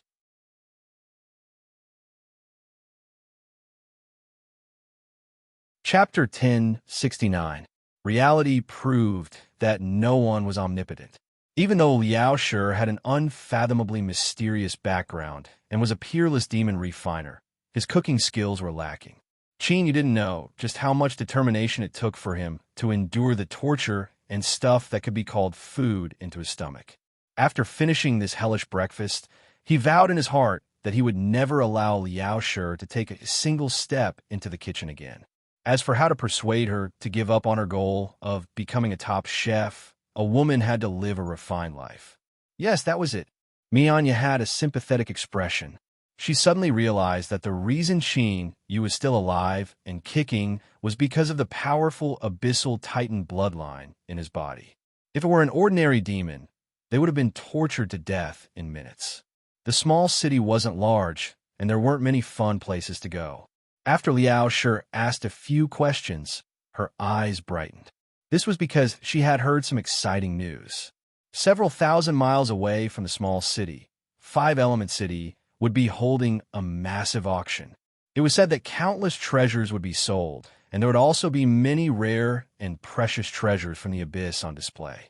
Thus, after a second of consideration, Liao Shi waved her hand and made a decision. Their next destination was 5 Element City. With a goal in mind, they couldn't wait any longer. Liao Shi didn't want to delay at all. She hurried everyone along. Panting, the shopkeeper old fox, whose face was still slightly flushed, hurriedly rushed over and pulled Elder Hu's hand reluctantly. He only said that he had a good chat with him and really did not want to leave so soon. Old Hu smiled. He said that since he was working for others, he naturally didn't have much freedom. If fate willed it, they would meet again in the future. The shopkeeper old fox sighed. He said that our fox race is unparalleled in intelligence, but unfortunately, our bloodline talent is too ordinary. If we could give birth to a demon king, the status of the entire fox race would rise. Why would we need to live under someone else's roof? Old Hu bitterly smiled. Although my master is good, I can't say such word again. Otherwise, it will be hard for me to do things in the future. The shopkeeper old fox nodded repeatedly. He said that he had been negligent and that he was truly sorry. Old Hu shook his head. His master was a generous person and wouldn't blame him for some unintentional words. But the truth was that Old Hu approved of the shopkeeper old fox's words. The fox race's devil race bloodline could only be considered ordinary.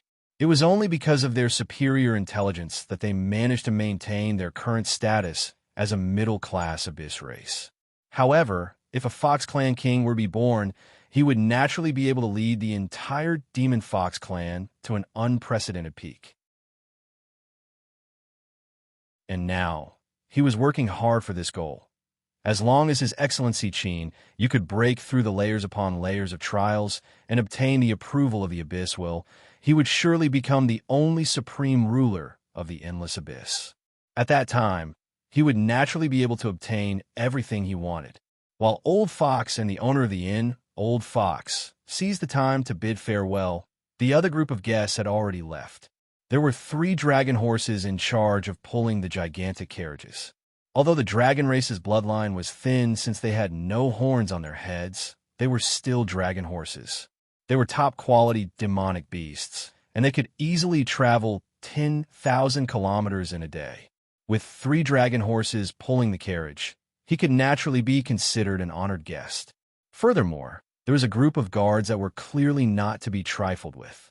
Anyone with a brain would know that the person sitting in the carriage was definitely a truly important person. Black armor casually tossed out some demon crystals. The several servants that were busily sending them off immediately revealed looks of ecstasy and bowed again and again. Although there weren't any hidden dangers in this errand, the person in the carriage had a different status.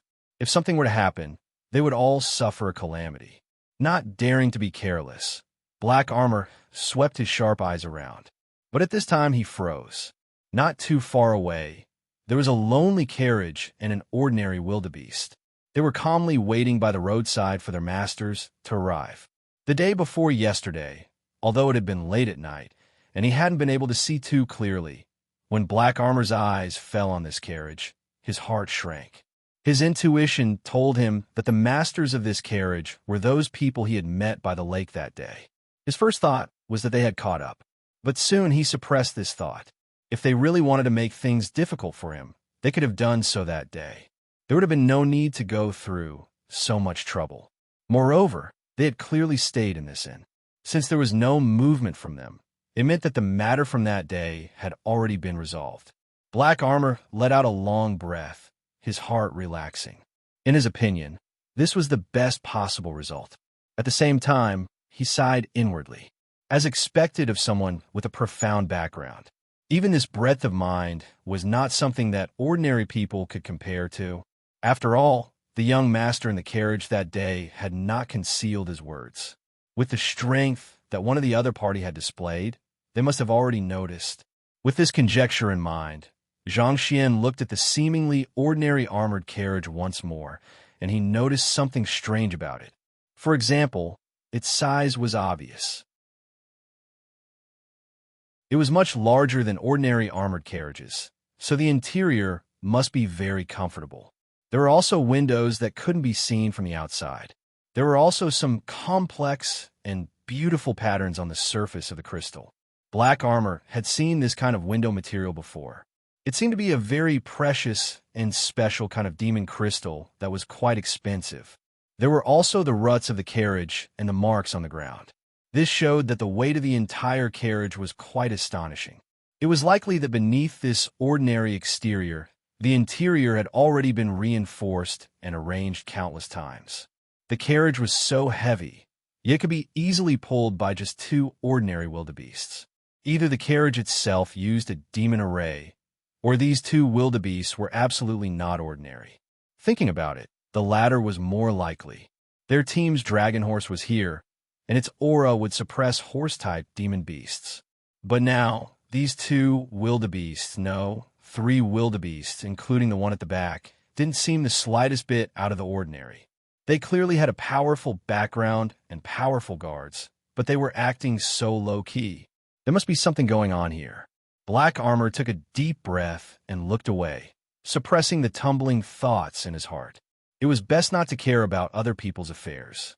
Although these people hadn't shown any hostility towards them, after what happened at the lakeside, their relationship couldn't be considered harmonious.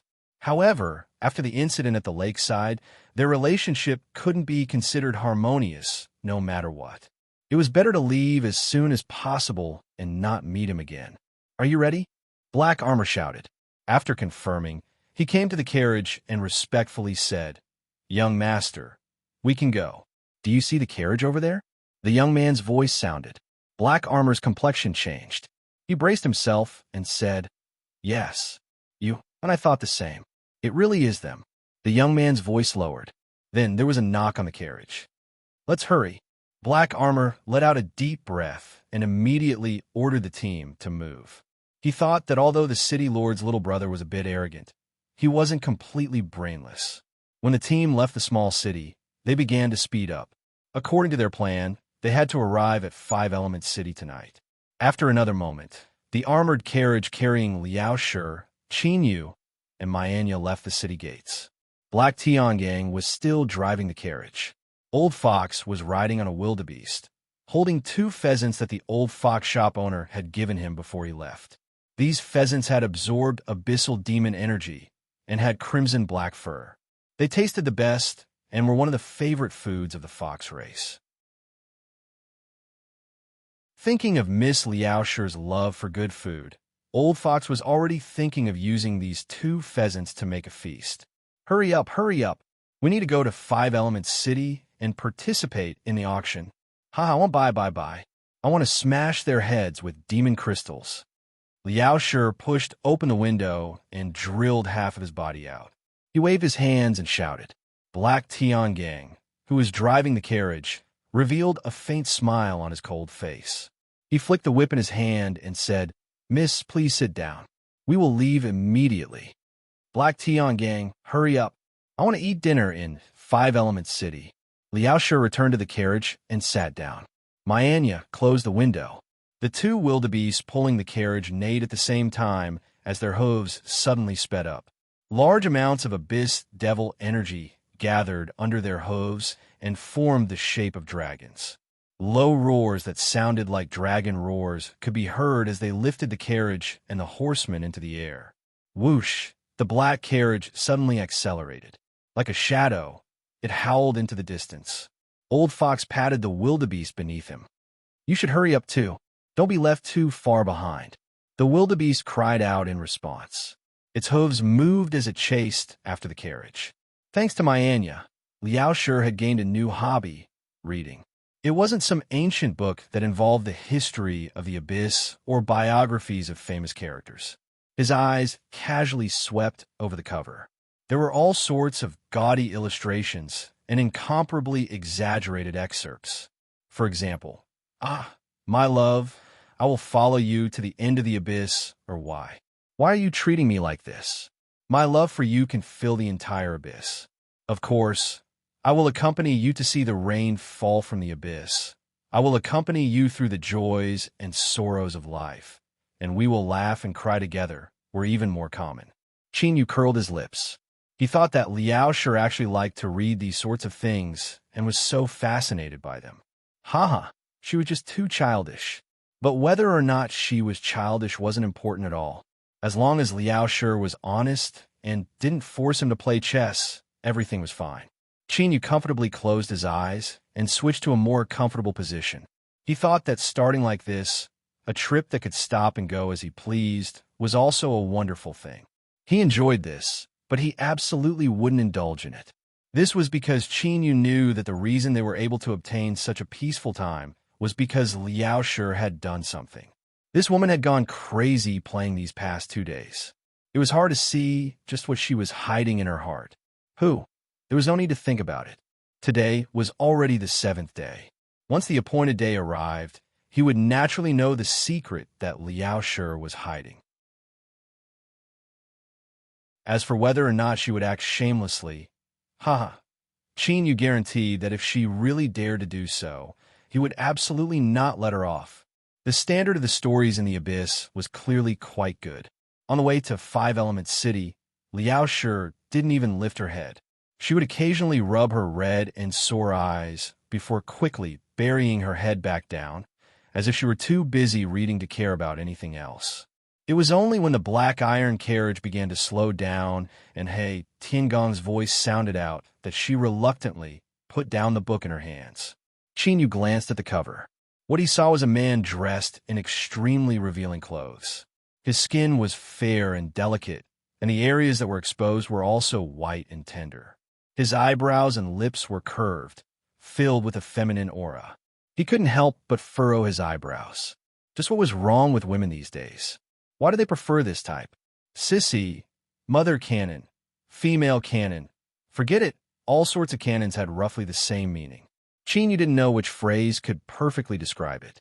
In short, it was the type that when he looked at it, he couldn't help but feel goosebumps rise all over his body, and he wanted to send it flying with a punch.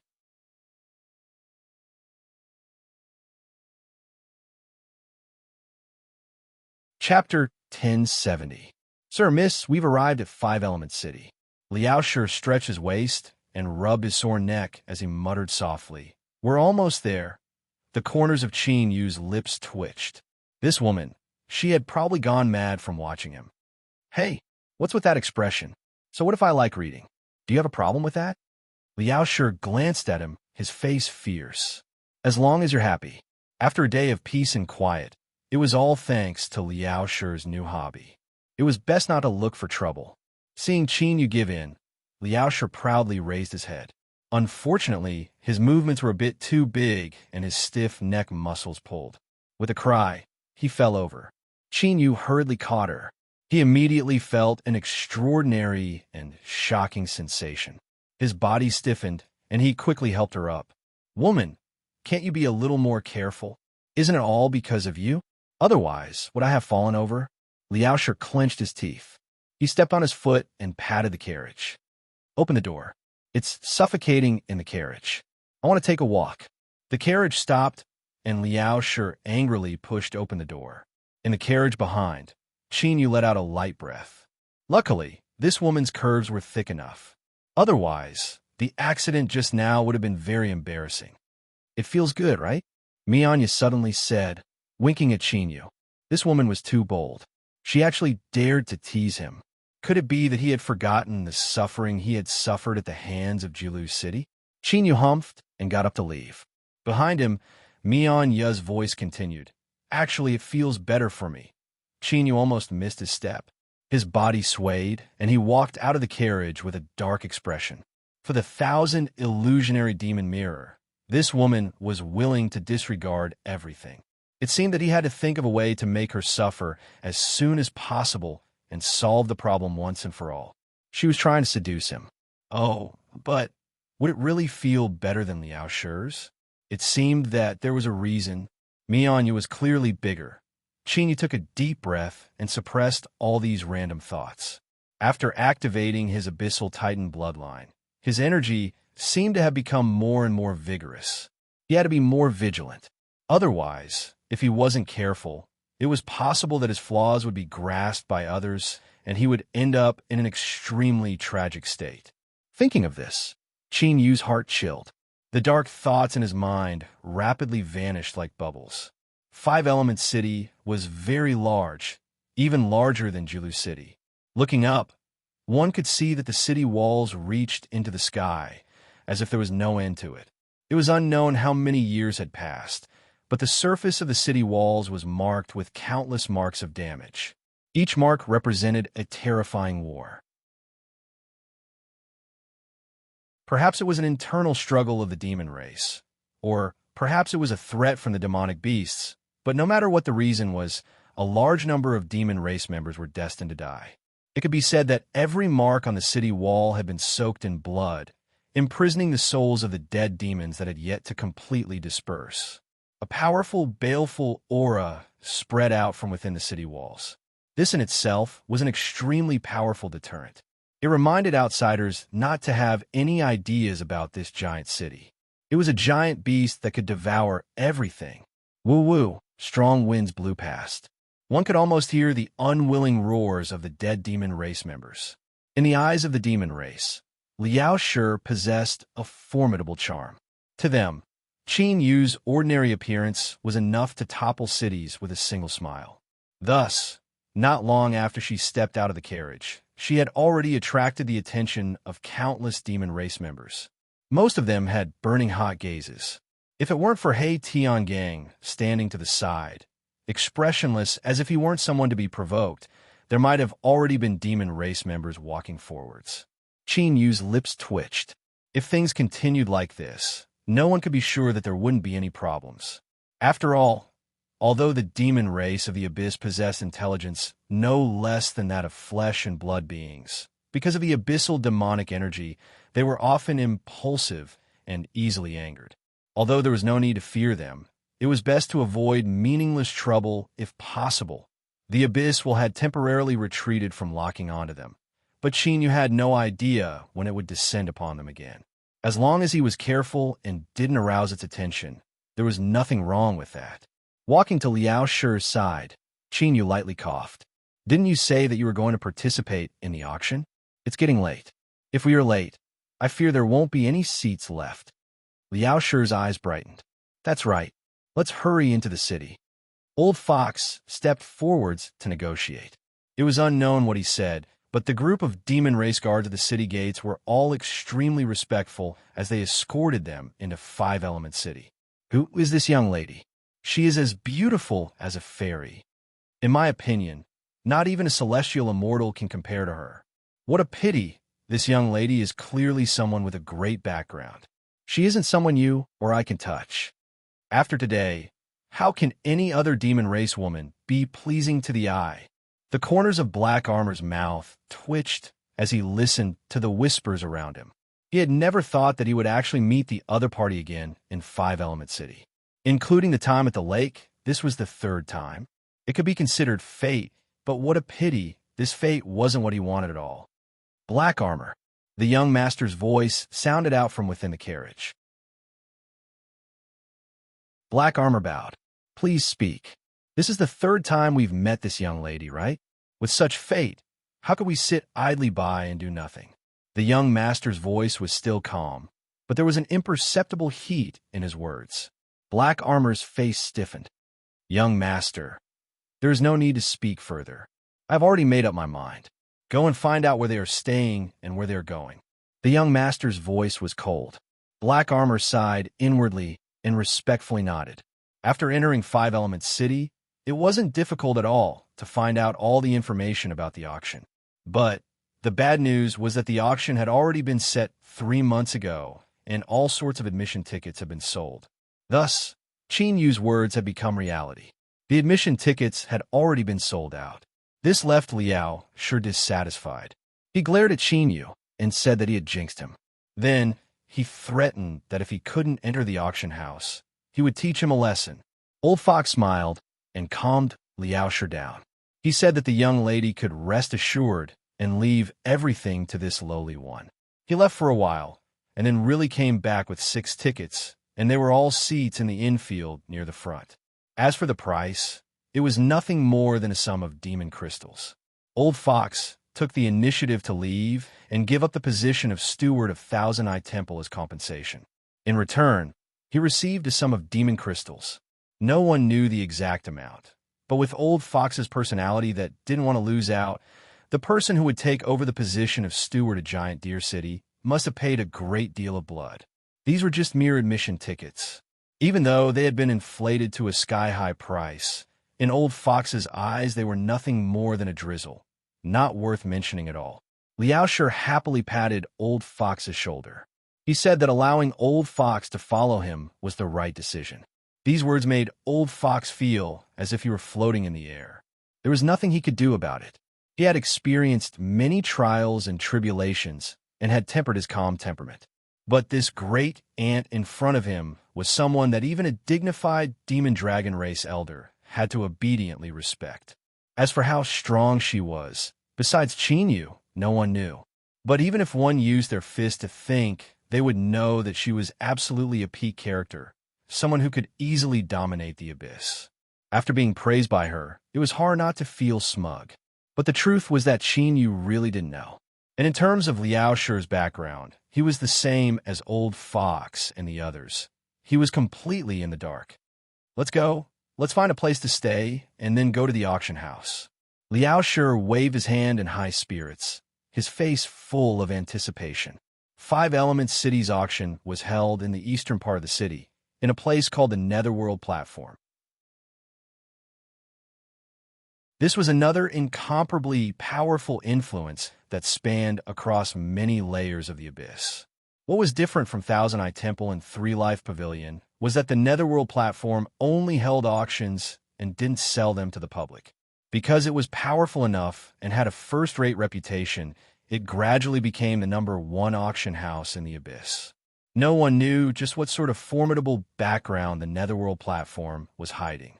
But for countless years, as long as the Netherworld Platform held an auction, there had never been any accidents. Of course, it wasn't that there hadn't been any accidents, but that even if there were, they would be erased in the shortest period of time. The auction this time was also held by the Netherworld Platform.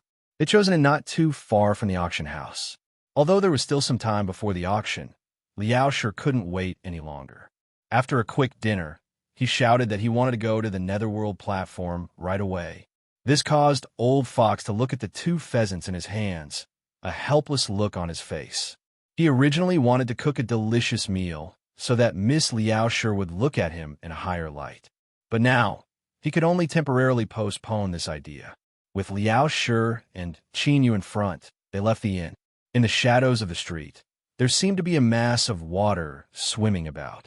It quietly arrived behind the two demons. Then, the shadow suddenly rose up from the ground. It was like a big mouth that was opened wide, biting towards them. But at this time, the shadow paused for a moment. Then, like a bubble, it burst and dissipated. Shua, one of the demons, turned his head. He didn't discover anything wrong and subconsciously frowned. Did you feel anything? No, the other demon said. Perhaps I was too nervous. Since we've already obtained the news, there's no need to delay any further. Let's hurry back and report. Okay. The two demons turned and left in a hurry. But they didn't know that just now, they had already taken a step into the gates of hell.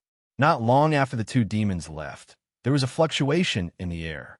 The figure of shadowless demon, dressed in loose black robes, slowly appeared. He looked in the direction that the two demons had left and then looked in another direction. He didn't understand why Miss Liaoshi had stopped him.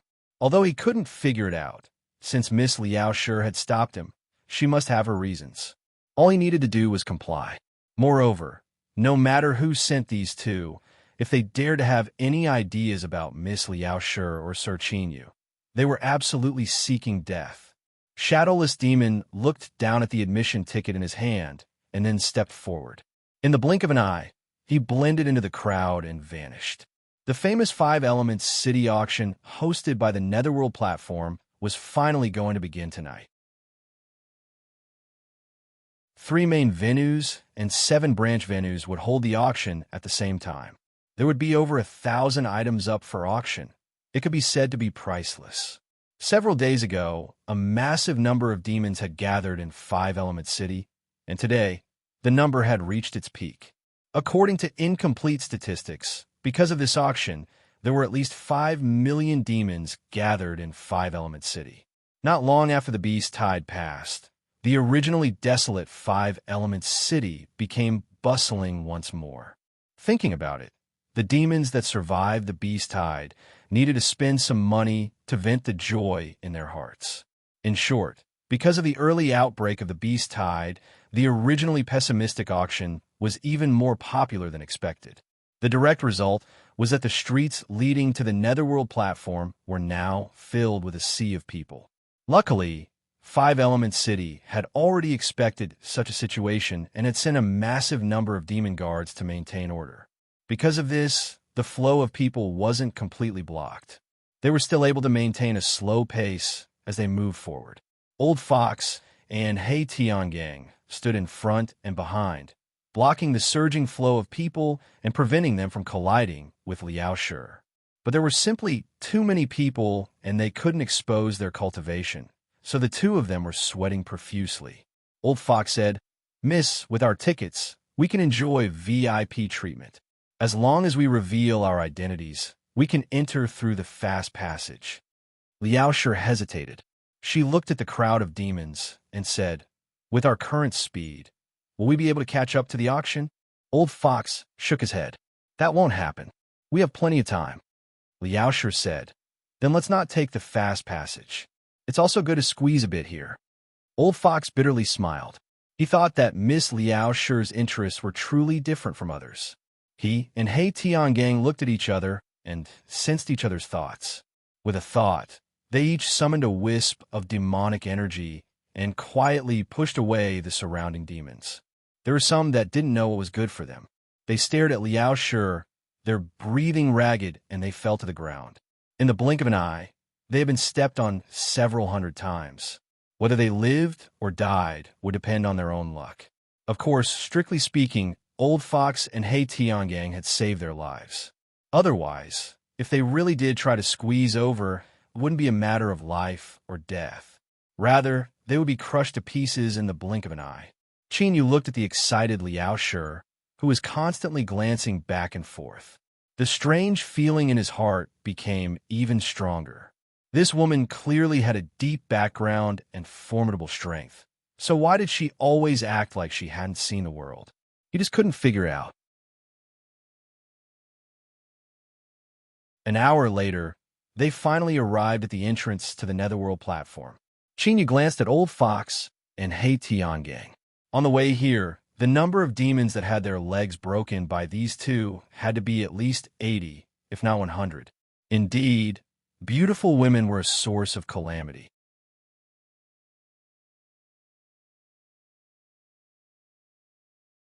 Chapter 1071. Of course, it didn't matter whether it was a disaster or not. In any case, it wasn't him. Moreover, these demons that had their legs broken weren't any good people.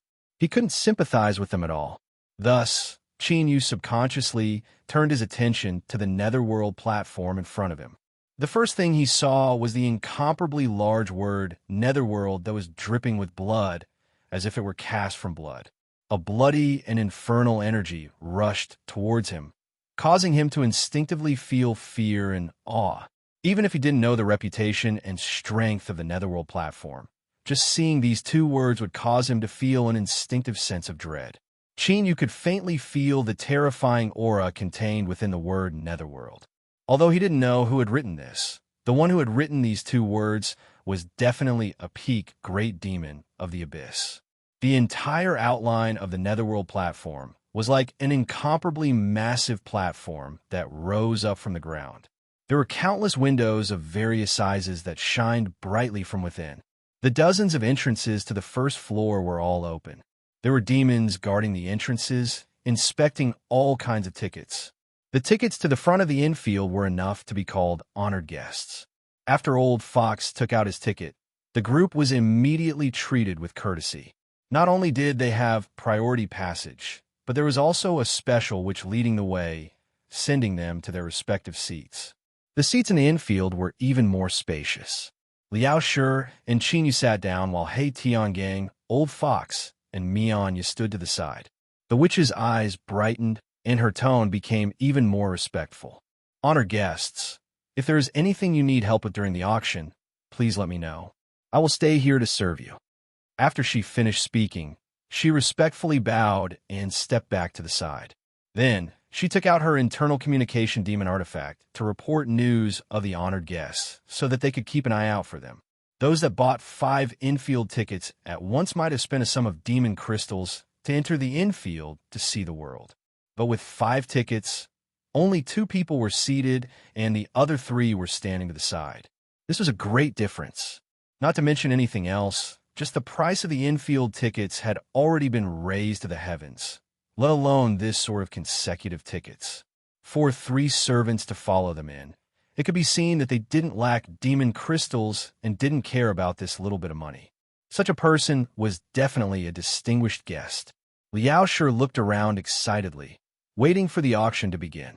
Yu glanced at the netherworld platform demoness not too far away, and then at the conspicuous He Tiangang, Old Fox, and Mianya.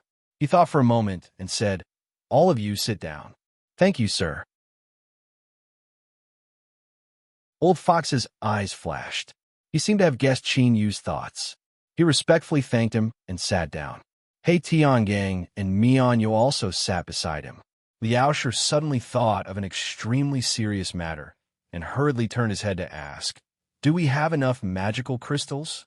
Yu's lips twitched. Wasn't it a bit too late for her to ask at such a time? Old Fox smiled. "Miss, don't worry. I have enough." He Tiangang also nodded. "If it isn't enough, I still have some here. I'm sure Miss will be satisfied." The two of them appeared calm, but it wasn't intentional.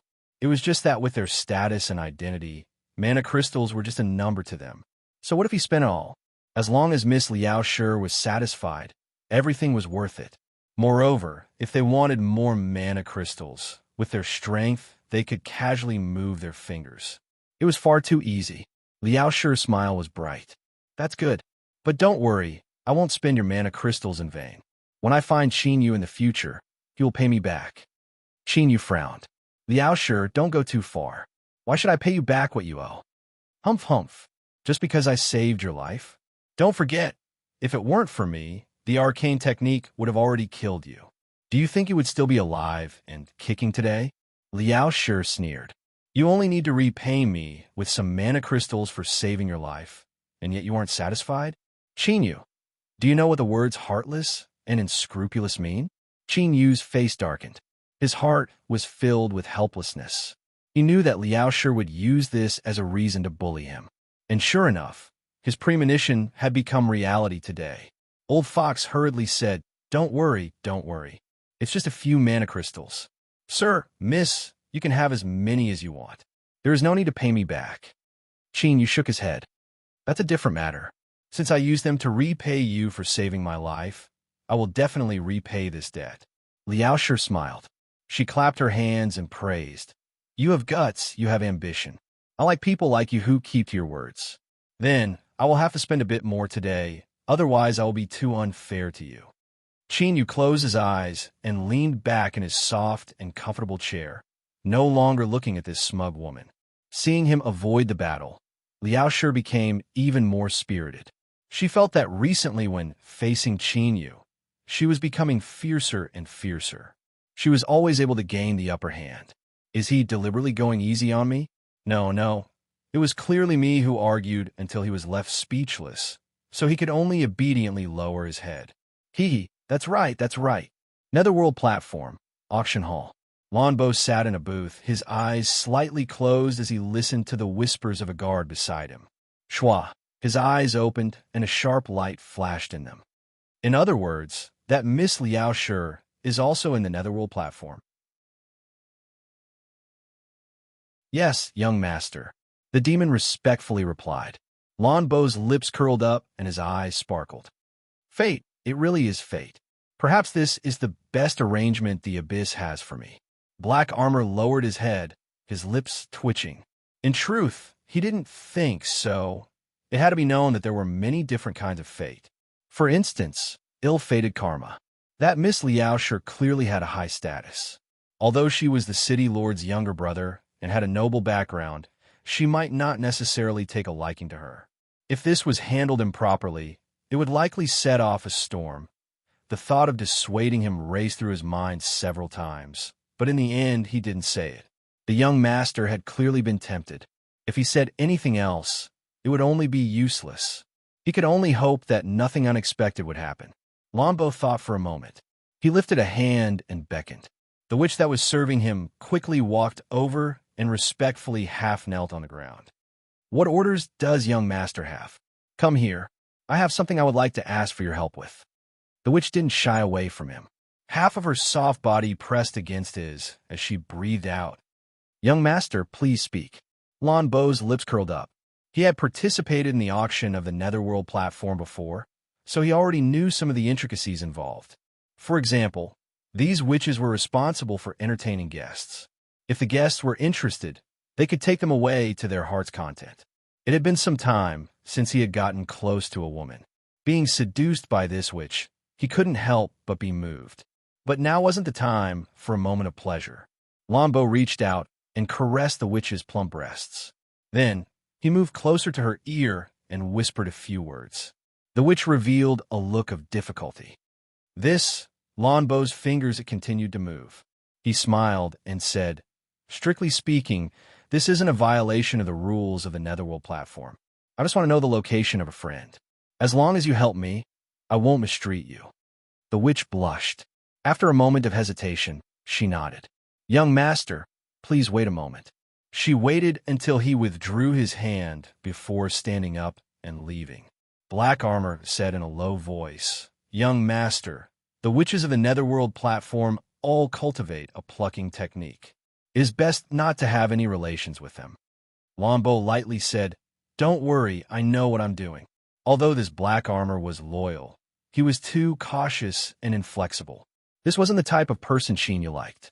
After they arrived at Evil Peak City, he would have his elder brother switch to someone else to listen to his orders. After a moment, the witch returned.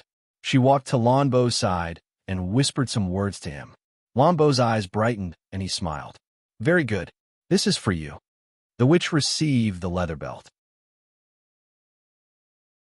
She glanced at it with a happy expression. After thanking him again and again, she threw him a flirtatious look and left. Lonbo's eyes crossed the auction area. As he looked at a place diagonally across from him, a burning heat flashed in his eyes. Everyone naturally liked beauty, but as his elder brother rose up and the family became increasingly powerful, he didn't lack for pleasures. If it was just a beautiful woman, then his heart might have been moved, but it wasn't unworthy of his efforts. The key was that this woman called Liao Shi had an extraordinary status. Although he had only glanced at her from afar, his awakened demonic bloodline had the ability to see through illusions. He had directly seen through her disguise.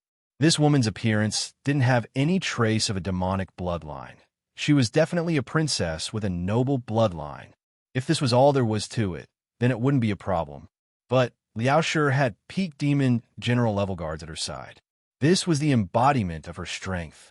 It had to be known that the abyss was filled with endless battles all year round. It wasn't rare for kings to perish, so there were naturally many declining bloodlines that were left behind.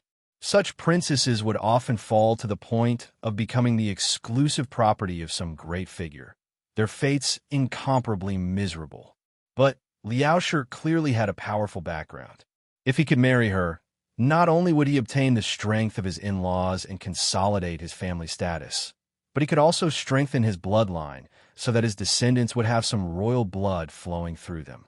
Although his elder brother had said that everything was fine, he had his own information channels and knew the pressure he faced. The Lord of Irving City had an incomparably noble status, but the higher one stood, the greater the risk one had to bear. Behind the boundless glory was a bottomless cliff. The slightest carelessness could cause one to fall into it and die a horrible death.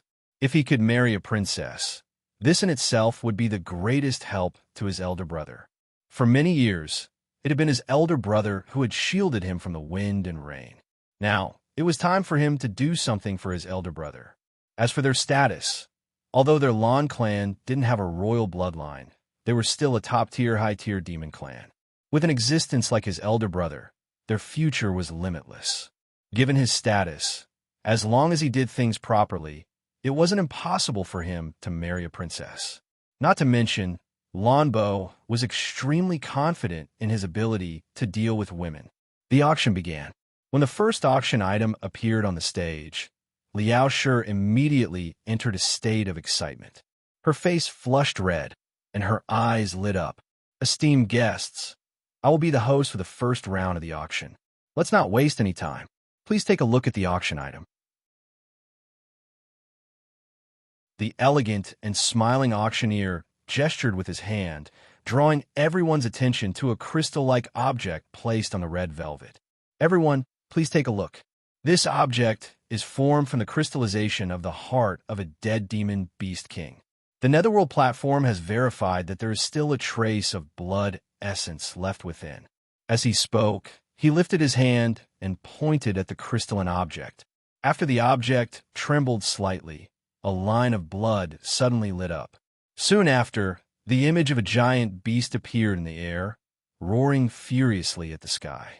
The auctioneer withdrew his hand, and the crystal-like object returned to its original state. The line of blood dissipated, and the phantom of the giant beast disappeared. But that moment was enough for everyone to recognize the identity of the giant beast. Silver-backed, purple-eared bear. That's right. It's this demon beast. The Bear Beast King must have awakened its bloodline ability. If one is lucky enough, they might even be able to obtain its powerful abilities from this wisp of blood essence. The eyes of many demons in the auction house brightened. Most of them were tall and muscular, and their muscles bulged like they were made of iron. The Abyss demon race all had the bloodline of a demon, and it was better to absorb it from the same race. It was no wonder that these people were excited.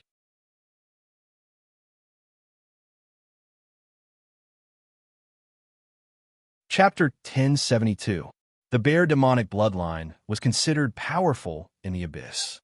Thus, there were many people with this bloodline in today's auction house. Moreover, it didn't mean that only the bear demonic bloodline could absorb a trace of the crystallized demon beast king's heart's blood essence. Demonic bloodlines of the same type had a certain chance, just that the effects would be slightly worse. Thus, this first auction item caused the hearts of many demons to heat up. They thought to themselves that the Netherworld platform's fame really couldn't be underestimated. The crystallized heart of the demon beast king silverback purple-eared bear that still has a trace of its blood essence. The starting price is 500,000 demon crystals. Interested guests, please bid. The auctioneer's smile didn't change, but the number he spat out was extremely unfriendly. Demon crystals were precious crystals that were formed in special environments due to the massive accumulation of abyssal demonic energy. They were used as currency by the abyssal demons. Of course, the reason why magical crystals could replace the function of currency was that they themselves were a powerful cultivation booster.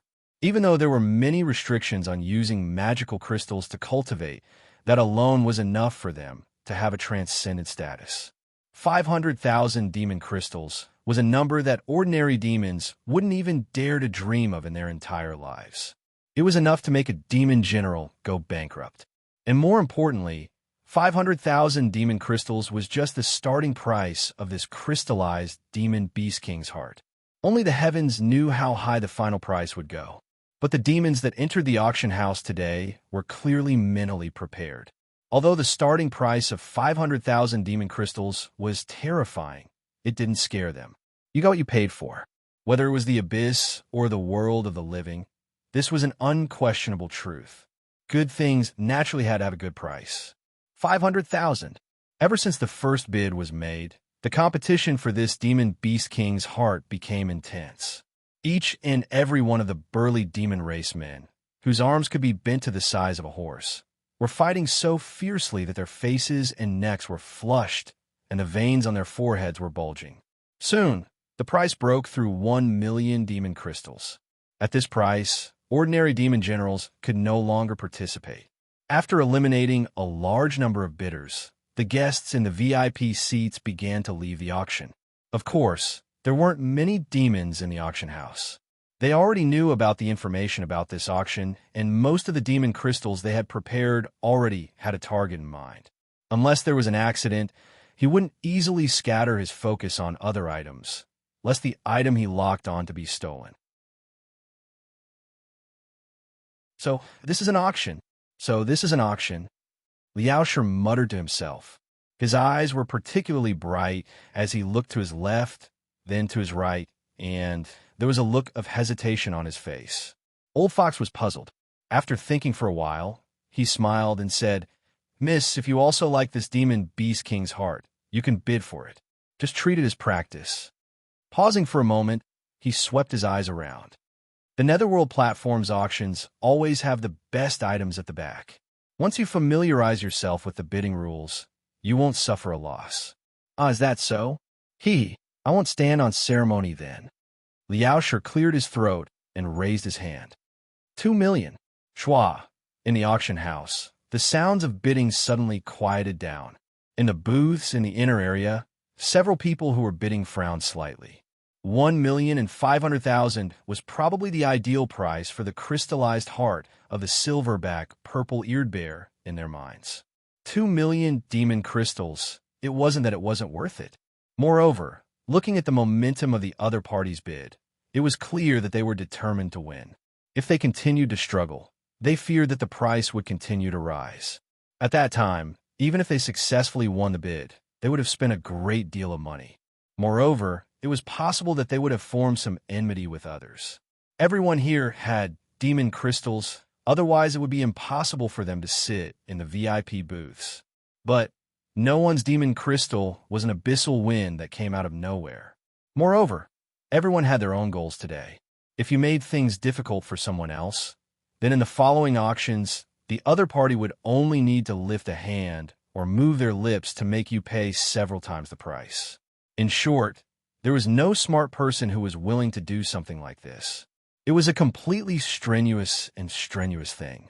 After a short period of hesitation, the several booths in the inner area chose to shut their mouths and give up the demon beast king's heart.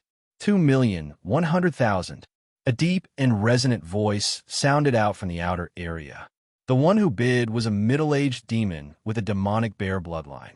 His face was flushed red and his fists were tightly clenched together. His eyes were filled with nervousness. It was clear that with his demon general level cultivation, this bid was already the limit of what he could afford. 3 million. Liaosher excitedly raised his hand. Qin Yu's lips twitched. He glanced at Old Fox, who had a strange expression on his face. He silently mourned for his demon crystal. If the auction house were to encounter a contestant that increased the bid like this, they would surely be overjoyed. They hoped that everyone would follow suit. 3 million. The young lady over here has bid 3 million demon crystals. Is there any guest willing to show greater sincerity? The auctioneer's voice unconsciously became a bit more high-pitched. The first item had been sold, and the price was already above the estimated amount. This would play a role in promoting the rest of the auction. Who? The demonic bear bloodline in the outer area let out a long breath. He slumped back into his seat. As he looked at the inner area, there was a trace of hatred and cruelty in his eyes. But soon, he put away these crazy thoughts in his heart. Not to mention that this was the Netherworld platform. Even if he left, someone that could casually toss out 3 million without batting an eye wasn't someone he could afford to provoke. Congratulations to this young lady. 3 million has been sold. After you pay the demon crystals, you may take away this demon beast king's heart at any time. Congratulations once more. As the wooden hammer fell, the auctioneer took the lead in applauding. There was a burst of enthusiastic applause in the auction house. Countless eyes gathered on Liao Shi. The surrounding demons all smiled and nodded. Liao Shi's face flushed red. He couldn't hide the smug look on his face. He lightly snorted and said, "Do you see? I was born to participate in such a grand occasion as an auction." Old Fox and Hei Tiangang tried hard for a long time, but their faces couldn't help but fiercely twitch. Qingyu rolled his eyes. He thought that the clapping demons must be cursing in their hearts. Where did this girl come from? She was simply a stick that stirred things up. The reason he greeted her was because he hoped that in the following auctions, he could ask her to be magnanimous and not randomly bid.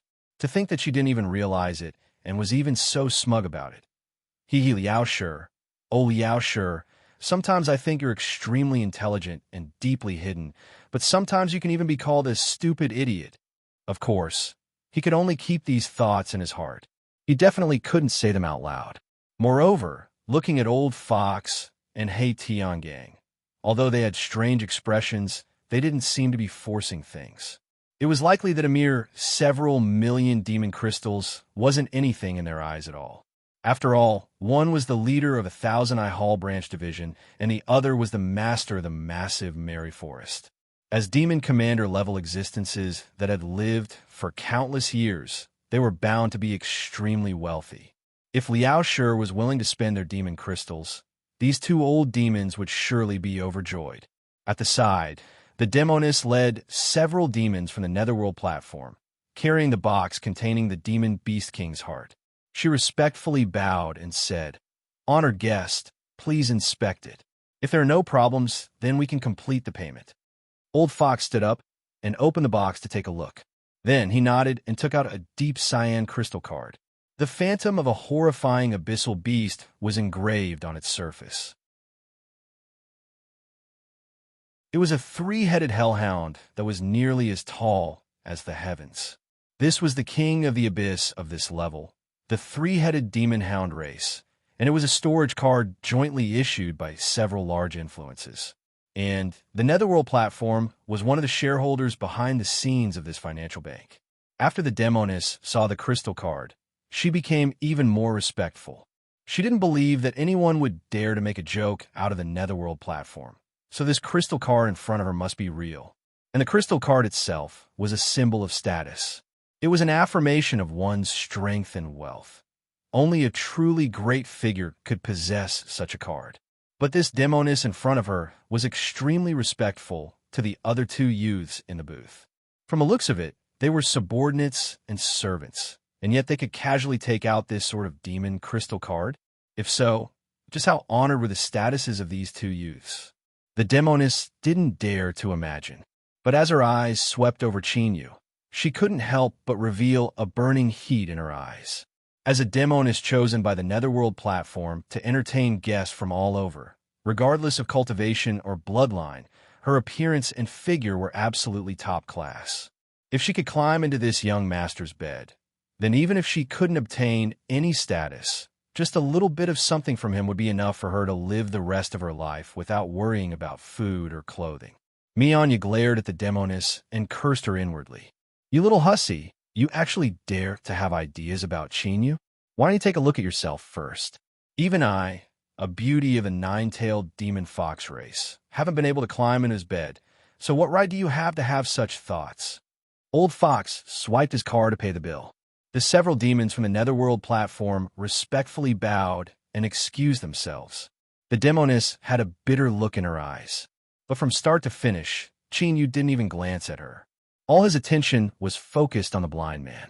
After the several demons left, Liao Shi suddenly said, Chinyu, I didn't think you would attract women so much. Chinyu expressionlessly said, Can I take that as a compliment? Liao Shi spat and cursed him for being shameless. Then, he turned his head away from Chinyu and stared at the auction stage once more. The second auction item had already begun. Lan Bo rubbed his chin. He reached out a hand and gently stroked the demoness body a few times. He smiled and said, You've done well. After the auction ends, I will order someone to bring you to your residence. The demoness blushed red and her eyes blurred. She nodded and stood up, moving to the side. To think that the holders of the Abyssal Demon Crystal cards are actually Miss Liao's subordinates. This identity is probably even more noble and difficult to approach than I thought. But the more it's like this, the more it means that if I succeed, I'll be able to reap unimaginable rewards. Lan Bo's eyes flashed as his thoughts raced. Black Armor took a deep breath. He said, Sir, I think your actions are a bit too rash. I ask you to reconsider. The more powerful a demon race was, the more they valued their bloodline. Even if they were to marry, they would only do so with powerful bloodlines of the same level. Any attempt to tarnish their noble bloodline would be viewed as a provocation and affront to their entire race. In the endless years of the Abyss, there had been stories of a commoner boy overturning a fair, rich, and beautiful woman, or a prince falling in love with a Cinderella. But the Abyss was not a fairy tale world. The final fates of these people were often far more miserable than anyone could imagine. Of course, it wasn't that there were no successful cases, but the number was so small that calling it a phoenix feather or a Chelan horn was an exaggeration. Black Armor had received a great favor from the city lord and received orders to welcome the second young master into Evil Peak City. Of course, he had to be loyal to his duty and prevent the second young master from encountering danger. But unfortunately, Lan Bo was not his elder brother. Although he was intelligent and patient, he did not know how to act according to his own abilities. Moreover, the most important thing was that Lan Bo's position in himself seemed to be a little too high. Thus, in his opinion, while it was difficult to pursue the princess, it wasn't impossible. Moreover, if he succeeded, he would reap a bountiful harvest. His elder brother and even the entire family would look at him in a new light. Thus, in the face of Black Armor's loyal words, he frowned and sneered. Black Armor, don't forget your status. You are just a servant of my family. Do you dare look down on me?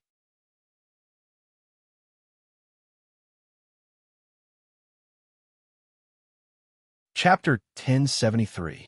Black Armor knelt on the ground, cold sweat dripping down his forehead. This subordinate doesn't dare. Humph, then shut your mouth. If you dare to say another word, you can return to Evil Peak City. Lan Bo looked away. He already felt extreme disgust towards this guard captain. Black Armor bitterly smiled. He stood up and said nothing more. He had already done what he needed to do. The rest could only be left to fate. He hoped that this wouldn't cause too much trouble. Miss Liao Shi, who had successfully won the heart of a demon beast king at a price of 3 million, continued to bid several more times in the following auctions. Finally, she obtained something. Not everyone was afraid of this unfamiliar and rich little girl.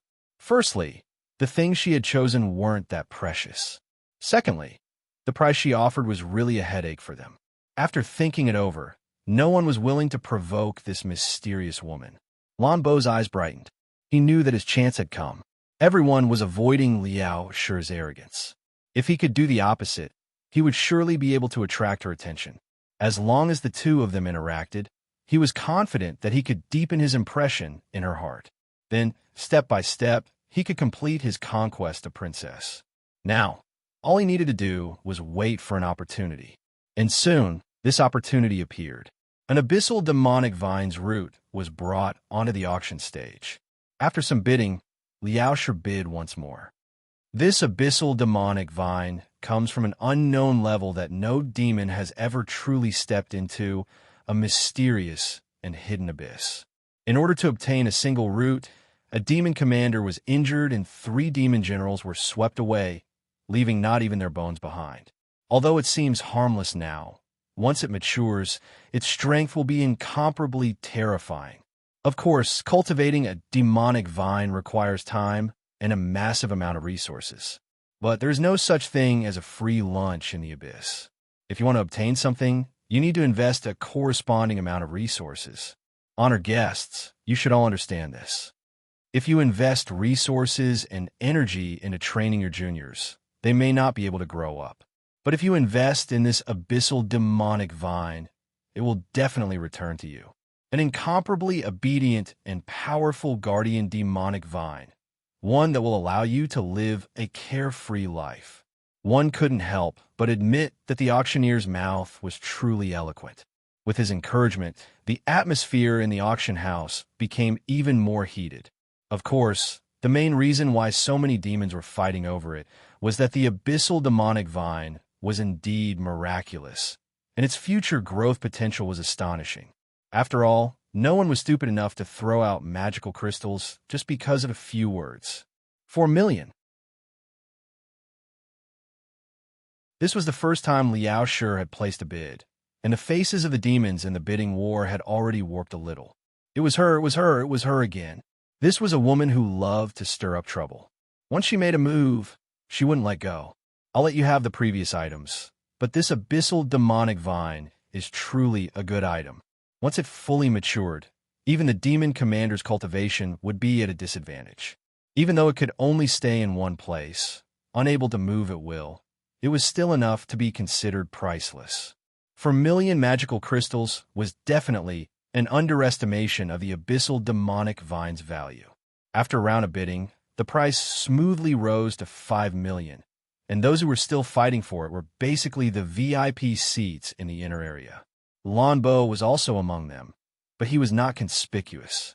He would occasionally increase the price, but the frequency was not high and the range was not too big. 6 million. With a wave of his hand, Liaoshe raised the price by a notch. At this price, the number of bidders decreased again. The Netherworld platform's main auction was said to have over 1,000 items, and many of them were precious. This abyssal demonic vine had cost more than 6 million magical crystals. In the following auctions, they would probably miss out on other good items. Some people backed out, while others were even more determined to get it. That was because this abyssal demonic vine had an even more important place in their eyes. 7 million.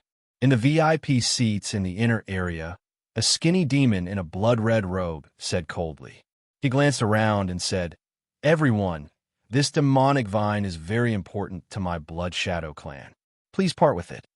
The expression of the demon, which was serving him, changed slightly. She stepped forward and bowed respectfully. "Esteemed guest, please conduct yourself with dignity. Your current actions have already violated the rules of the auction house." The Blood Shadow Tribe powerhouse had a cold look in his eyes. "Do you want to die?" A terrifying aura instantly enveloped the demon witch. Her entire face paled in an instant.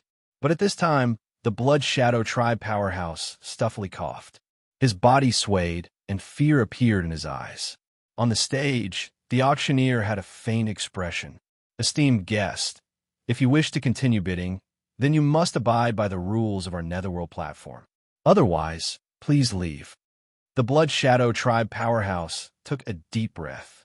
He turned and sat back down. "Continue bidding." The auctioneer smiled. "Thank you for your understanding. Then, let's continue bidding on this abyssal demonic vine. In order to avoid unnecessary trouble, our Netherworld platform will bid 7,100,000 demon crystals. If there is no one who wishes to increase the bid, then we will keep this item. Old Fox revealed a look of praise. He felt some admiration towards this auctioneer's wit. These simple words were able to resolve the psychological burden that the other guests had to bear when bidding. Otherwise, with the Blood Shadow tribe's previous stance, the auction would have been affected. But now, there was no need to worry about this. 7,300,000. 7,500,000. The auction continued. Liao Shi lifted his hand. 8 million. Schwa. Countless eyes instantly gathered on her. Liao Shi tried her best to maintain a straight face, as if she didn't care about this at all. But she seemed to inadvertently glance at Qin Yu, her eyes filled with arrogance. It was clear she was saying, "Did you see my prestige? How childish." Qin Yu sneered inwardly. He didn't have any research into the treasures of the abyss, so he naturally had no interest in this auction. As for Liao Shi, who the hell knew why she was spending so many demon crystals to bid on these things? Perhaps it really was to experience the process of the auction and personally participate in it. Even though this seemed like an extremely unreliable possibility, Qin Yu felt that anything that happened to Liao Shi was possible. The abyssal demonic vine was indeed good, but no matter how good it was, it had its own value. When the price exceeded 10 million, there were only 4 people left in the auction. At this time, Lanbo was finally noticed. Although he didn't increase the price by much, thinking about it, it seemed that he hadn't given up from the start. Moreover, after the price surpassed 10 million, he continued to increase the price. This alone was enough to show that he was determined to win. 11 million. To increase the price so neatly, and it was our Miss Liao Shi. It was clear that her bid placed a considerable amount of pressure on the other 3 parties. After a brief moment of hesitation, the demon on the left side sneered and gave up on bidding. Another guest thought about it and added another 300,000 magic crystals on top of that. 12 million. This time, it was Lanbo who raised the bid. Before this, his performance had been lukewarm. Who would have thought that after breaking through 10 million, he would suddenly become so radical? The demon that raised the price by 300,000 revealed a stunned expression. He immediately shook his head and put down the bidding number in his hand. 13 million. 14 million. Liao Shi raised 2 fingers. 20 million. Then, she blinked. This is my bottom price. If anyone offers a higher price, the abyssal demonic vine will belong to him. Lanbo was silent for several breaths of time. Then, he deeply sighed and stood up. Miss, you're quite bold. I admit defeat. The abyssal demonic vine is yours. Liao Shi smiled and nodded. She inadvertently glanced over. This caused Lanbo to reveal a smug smile. The fish had taken the bait. After some competition, Liao Shi had spent several million demon crystals in order to purchase this abyssal demonic vine. But with the wealth she had displayed, a mere several million demon crystals wasn't something she cared about at all. Even if she felt some ill will towards him because of this, it was only a minuscule amount. And more importantly, because of the competition between the 2 sides, he had already left behind a preliminary impression in Liao Shi's heart. The birth of any relationship started from the first impression. In Lanbo's opinion, although the first impression he had given Liao Shi wasn't perfect, it was absolutely effective. And this was only the beginning. Before this auction ended, he would leave an even deeper mark on her heart. Liao Shi smiled as she sat down. Her demeanor revealed a trace of grace and elegance, even giving off an illusion of nobility and grace. Qin Yu furrowed his eyebrows. He looked at her face for a long time and said, "Were you feeling unwell?" Liao Shi's face stiffened. She glared at him fiercely and mouthed, "You shut up." Qin Yu sneered inwardly. He thought that no matter what woman it was, once they were angered, the words "old lady" would jump out. Some would say it out loud, and some would roar in their hearts. But no matter what method they used, it was clear that the words "old lady" were extremely good and were deeply loved by the vast majority of women. During the intermission of the auction, the Netherworld platform had prepared all sorts of refreshments for the guests to eat and rest. Mianya stood up and went out. When she returned, her mood seemed a bit off. Qin Yu glanced at her several times and saw that she had her head lowered, not saying a single word. But looking at her appearance, it didn't seem as if she had been wronged. Qin Yu's thoughts raced, and he didn't think too much about it. She elegantly ate some snacks and drank some tea.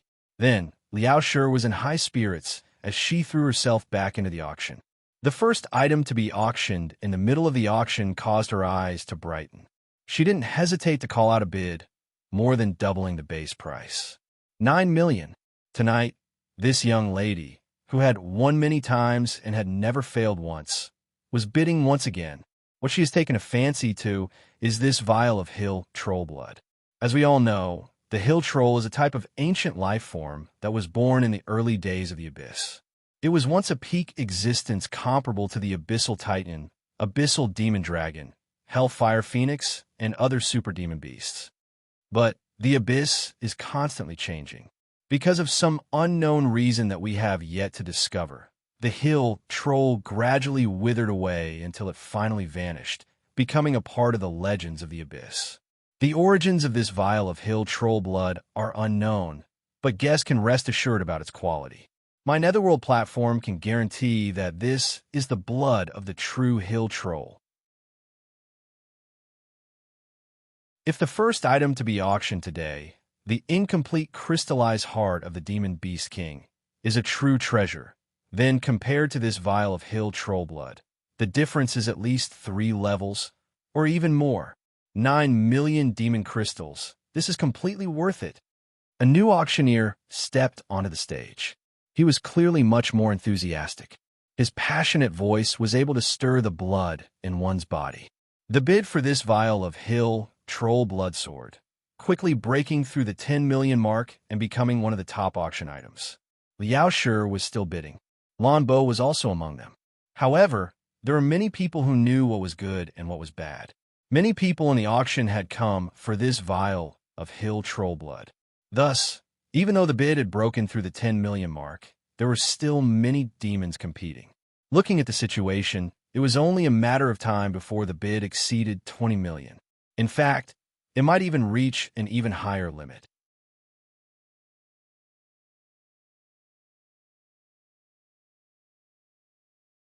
Chapter 1074. 20 million. Lan Bo suddenly spoke up, directly increasing the bid by 5 million.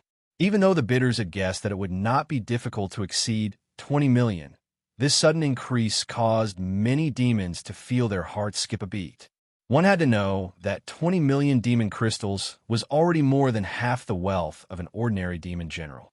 The boldness required to throw it in one go was simply unimaginable. Furthermore, there was something that had already been repeated several times. There were definitely not just 1 or 2 precious treasures in the auction house. The further one went, the more likely it was that something truly good would appear. 20 million demon crystals reduced the number of bidders by at least a third, and Liao Shi's following bid, on this basis, eliminated nearly 80% of the bidders. 30 million.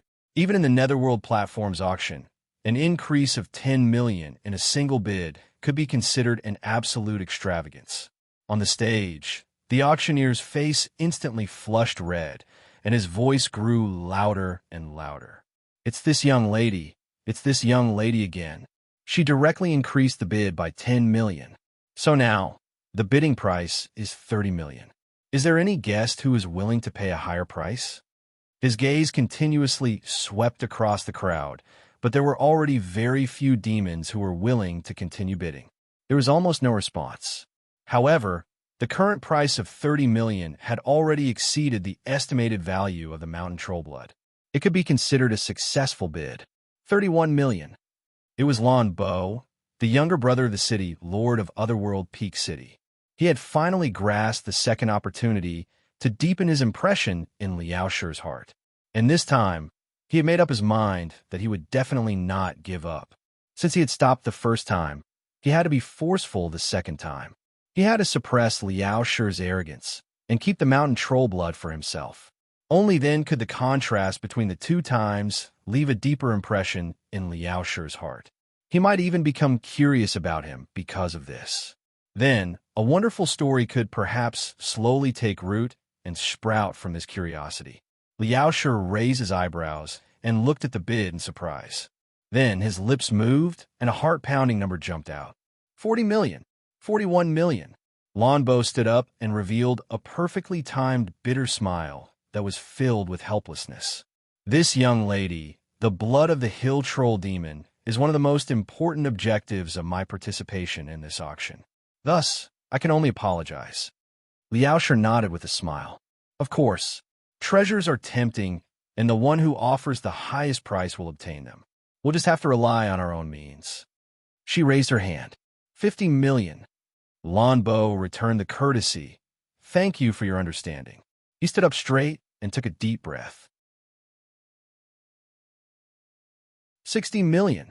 Her enunciation was clear and powerful. At this time, there was a short pause in the bidding. The Netherworld platform had sent someone to verify Lanbo's purchasing power. After all, if he didn't verify his wealth in advance and made a fool of himself in the end, the Netherworld platform would also lose face along with him. As it turned out, Lanbo was indeed very capable. After the demons at the Netherworld platform respectfully bowed, they returned the magic crystal card to him. This was a card that was deep purple in color. On its surface, there were strange patterns that seemed like blazing flames. In this dim environment, it attracted a great deal of attention. Any demon that noticed this magic crystal card would involuntarily reveal a look of shock or fear. In the abyss, a magic crystal card was a symbol of status. But there were also differences in the quality of the magic crystal cards. For instance, the one in Lanbo's hand was one of the top magic crystal cards that were rarely circulated. The vast majority of Abyssal Kings used this type of crystal card. Just this alone was enough to prove Lanbo's status and identity. The eyes of the demoness that served him were so charming that they seemed as if they were about to flow out. As for wealth, with this card, even if there wasn't even a single demon crystal stored inside, one could directly draw out 1 billion or more demon crystals. Its other name was the King Unlimited card. This meant that as long as the card holder was still alive, they could draw out a nearly limitless amount of demon crystals. The auction continues. This esteemed guest has bid 60 million.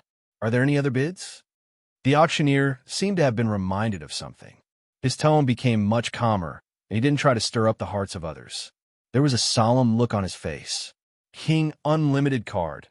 Although the Netherworld platform didn't fear an Abyssal King, since this was someone who could directly hold the card, they had to give them the respect they deserved.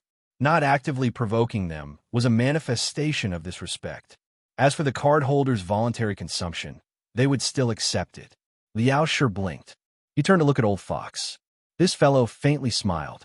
With our status, although we can't obtain the Top King Unlimited card, a mere several tens of millions of demon crystals isn't anything at all.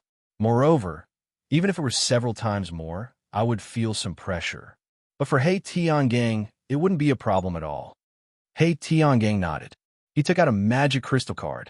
Anything within 1 billion is fine. Liaoshe's eyes brightened. His lips curved up in a smile. He lifted his hand. 100 million. Schwa. Wherever his voice went, it was like someone had pressed a mute button. The auction house fell, deathly silent. Lanbo's heart skipped a beat. Because he had taken out this magic crystal card that his elder brother had specially given him, all the confidence and vanity he had felt had completely vanished. 100 million. That was 100 million demon crystals. If he took it out, it would be enough to form a mountain and fill up a small abyssal city. This woman's wealth was far more astonishing than he had imagined. But with the situation having reached this step, he had already said his piece. Unless he gave up on his initial thoughts and gave up on Liaoshe, he could only stubbornly persist. 200 million. Not only did he have to persist, but he also had to show that he didn't fall behind at all. This was because only people on the same level could interact with each other and have the impulse to go one step further. Black Armor's eyebrows jumped up. With the status of the city lord, things like demon crystals were nothing more than a meaningless number. But this number was too large, and it would affect the city lord. Moreover, with things like this happening, it was clear that the young master was riding a tiger. If things continued like this, it would be impossible to resolve. Young master. Just as he opened his mouth, he was interrupted by Lan Bo's sharp eyes. He could only swallow his following words. From this gaze, Black Armor could feel an intense loathing and impatience. It was clear that the young master was no longer willing to conceal his dissatisfaction towards him. After returning to Underground Peak City, he would take the initiative to apply for a transfer. It was just that he was dissatisfied with the city lord's most beloved younger brother. His future days wouldn't be easy. Liao Shi hesitated for a moment. Then, he let out a deep breath and stood up. He performed an incomparably dignified, high-class demon etiquette. This young master is quite bold. The blood of the hill giant demon is yours. Lan Bo relaxed and smiled. He knew that he had made the right bet. If there had been any hesitation just now, he would have completely missed out on this golden opportunity. He had already noticed Liao Shi's gaze just now. The interest and curiosity in it couldn't be hidden.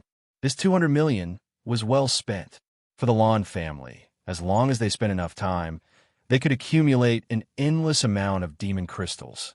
But this golden opportunity wasn't something that could be exchanged for even 10 billion demon crystals. Thank you, Miss, for letting me win. In the following auction, if Miss is interested, Lan Bo will take the initiative to step back once in return. He bowed and then sat down.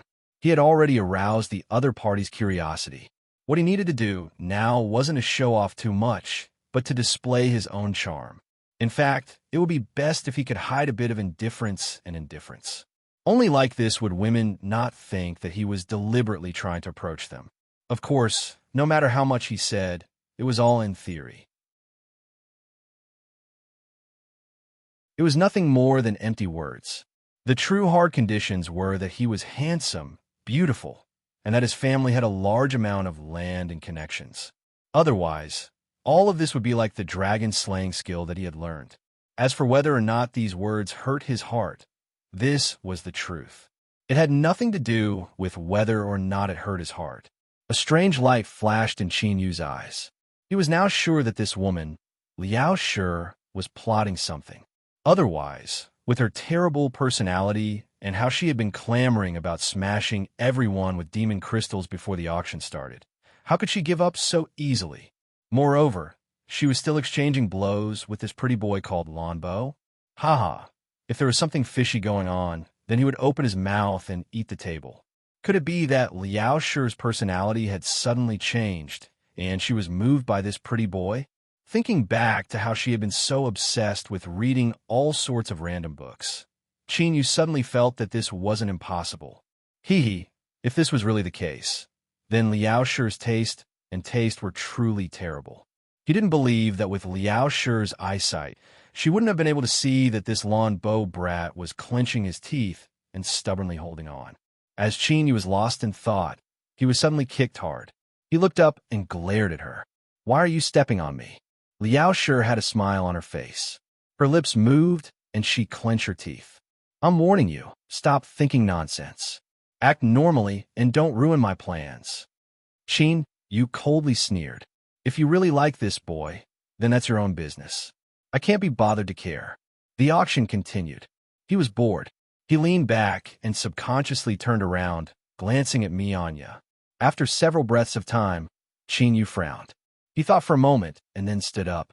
"I'm going to drink something." As he walked past Mianya, he bumped her knee. Mianya took a deep breath and forced a smile. "Miss, I will go serve the young master." As she spoke, she stood up and followed. Old Fox and Hei Tiangang glanced at each other. They could see the gratification in each other's eyes. Although Qin Yu sometimes appeared cold and indifferent, the truth was that he was a very soft person.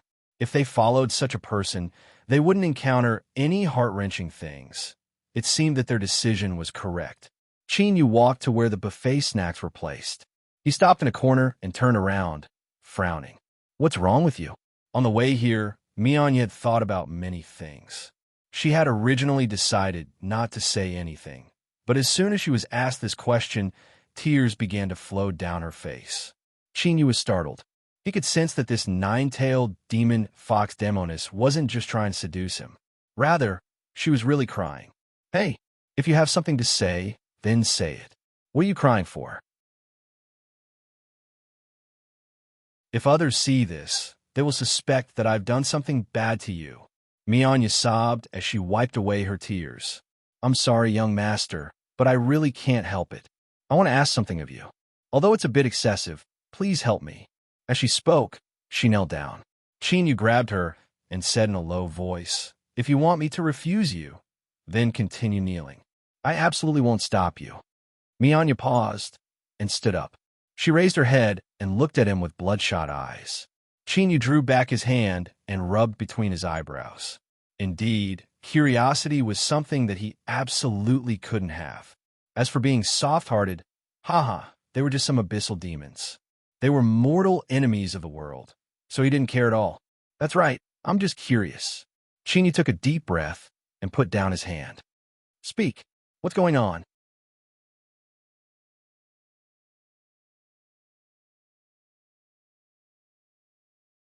Chapter 1075. The Netherworld Platforms auction was held simultaneously in the main venue and the 7 branch venues. Strictly speaking, the items that could be auctioned in the main venue were of relatively high value. But this didn't mean that the items auctioned in the branch venues were of poor quality. On the contrary, for some demons, what they looked forward to the most were the items auctioned in the branch venues. For instance, in one of the 7 branch venues, there was a slave market for all sorts of abyssal demons. Slaves are good things. Once they signed an abyssal blood contract, they would become their master's vassal and would never be able to betray him again. Under an order, whether it was a mountain of blades, a sea of flames, or a bottomless abyss, they had to obey their master's will, even if they had to fill it with corpses. Thus, in the abyss, raising slaves was the norm. Any demon with some strength would think of ways to expand their slave ranks. As for the source of these slaves, the abyss was not a peaceful place. For instance, the level that Chinyu and the others were in had been managed by the 3-headed demon hound race for many years. The interior had been cleaned out, so it was relatively peaceful. But in other levels of the abyss, there might not be such a stable rule. The struggles between the overlords of large and small forces would cause countless demons to die or be captured. There were many races in the abyss, and besides some special races with powerful bloodlines, they had strong reproductive abilities. Thus, there was no shortage of people. Once one became a captive, the chances of being ransomed were small. Then, what awaited them was to be sold into slavery. And this could at most be considered contributing a small portion of the abyss's incomparably bustling slave market. The true bulk of it was involved in wars between 2 levels of the abyss, or even several levels of the abyss that fell into a chaotic war. The territories of the defeated would be plundered. All the subjects would be divided up, and besides a small portion, the rest would be sold as slaves. Of course, there was another reason why the abyss was so popular. Besides controlling the lives and deaths of the slaves and having a stable source, there was also another important reason. This had already been mentioned before. That was the cultivation method of the abyssal demons. All abyssal races, no matter how strong or weak, their strength was established on the demon bloodline within their bodies. And demon bloodlines, strictly speaking, originated from abyssal demon beasts. The latter could swallow each other to increase their strength. Similarly, the demons could also take this cultivation shortcut. For instance, Chinyu's blood refinement technique allowed him to plunder the bloodline of other demonic species for his own use and enhance the strength of his own bloodline. If it wasn't controlled, the entire abyss would have no order to speak of. All demons would become monsters that devoured others to strengthen themselves. Therefore, after the abyss had just formed and was at its most chaotic period, the powerful races had established an iron rule that demons were not allowed to devour each other in order to maintain the order of the abyss. Those who violated this rule would be jointly killed. Over the years, this law had gradually stabilized and restrained the abyss devil's desire to devour each other's bloodline. It was also because of this that the Chaos Abyss was able to maintain its current stable ruling order. Of course, it was impossible to completely eliminate this phenomenon, because devouring the bloodline of other demon species to strengthen oneself was an instinct imprinted in the bloodline of all demons. There were also some rules and order makers who secretly did things that no one knew about. Even if they knew, they could only be a part of the destruction. What he meant was that devouring the bloodline of the demon race could increase the strength of the demon race in a short period of time. As for slaves, they were not within the scope of protection. In other words, as long as one's bloodline could withstand the slaves they raised and they did not degenerate into the bloodthirsty and violent blood-eyed demon race, they could eat 8 or 10 a day and not be punished. Therefore, raising slaves in large numbers could increase one's strength, obtain subordinates that did not fear death, and if they found good seedlings, they could eat them all in one bite, benefiting themselves. This was basically the reason why slavery in the Abyss was a common practice. And today, Mianya had asked Shinyu for help in order to rescue 2 of her fellow clansmen from today's slave auction. To be more precise, it was a boy and a girl who looked to be 3 to 5 years old, with a pair of furry fox ears on their heads, and who looked to be in human form. Right now, they were wearing necklaces specially made by slave merchants. These necklaces could seal the demonic energy in their bodies and prevent them from escaping before they recognized their master. Slaves that had the qualifications to wear these necklaces were absolutely top quality in the market. To use these precious necklaces on 2 little 9-tailed demon fox boys and girls seemed like making a mountain out of a molehill. I know that everyone is puzzled. I am such a solemn person, but we slave merchants only care about profit.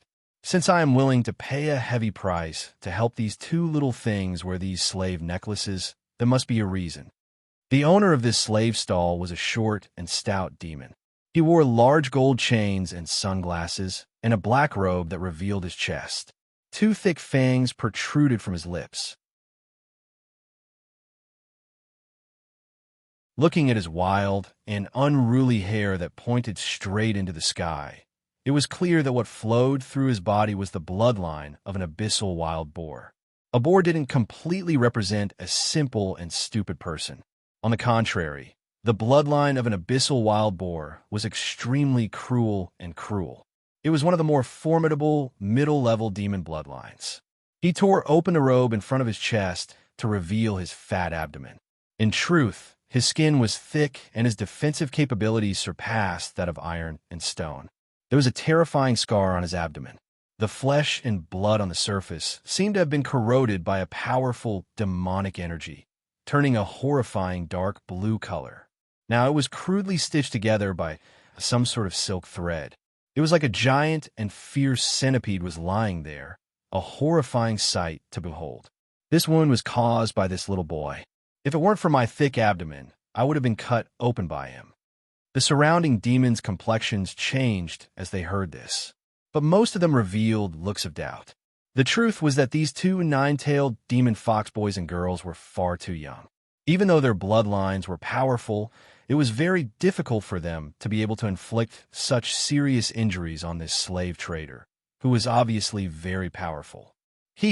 I, Strong Pig Zhu, have been a slave trader for over 100 years and have never made a mistake in my goods.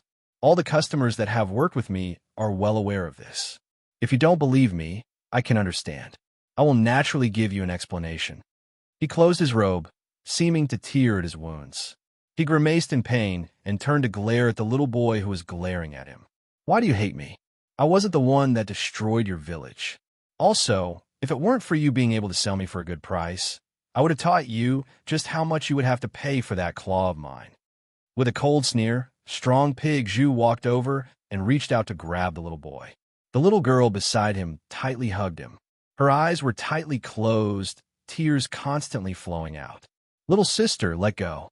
He won't kill me, the little boy earnestly said. He pushed away the little girl. Strong Pig Zhu grinned. Of course. You are the biggest piece of gold in my business. I can't bear to kill you. Strong Pig Zhu turned and smiled. Everyone, please take a good look. I will soon reveal just why this 9-tailed demon fox brother and sister set such a high price. As he spoke, he lifted a finger and pointed at the slave collar. Bang! A terrifying, vicious energy and resentment erupted from the little boy's body. His fair face twisted and his eyes filled with cruelty and destruction. A crimson red-eyed, nine-tailed demon fox phantom appeared above his head. It lowered its head and bit down at him. Strong Pig Zhu coldly snorted. He tightened his grip on the little boy's neck and simultaneously stimulated the slave collar's strength. The nine-tailed demon fox phantom dissipated with a loud crack. The little boy's face was deathly pale. His body trembled, and he was soaked in sweat. Demonic power flooding the body, bloodline gathering. A demon cried out involuntarily. His eyes fell on the little boy and little girl, a blazing heat in his eyes. Shwa. The complexions of the many demons changed at the same time. Strong Pig Zhu gave a thumbs up and laughed. Customer has good eyesight. That's right. After we spent a great deal of money to appraise them, we have determined that this is indeed the situation this customer described. He looked around at the crowd and saw the burning passion in their eyes. The smile on his face grew brighter. About half a month ago, a rather famous slave-catching team had already agreed to keep this secret for them, so their names were hidden and no longer mentioned. In short, this group of damned scoundrels had extremely good luck. They discovered a village where the nine-tailed demon fox race lived in seclusion. Everyone knows that the nine-tailed demon race was once in existence comparable to the royal family.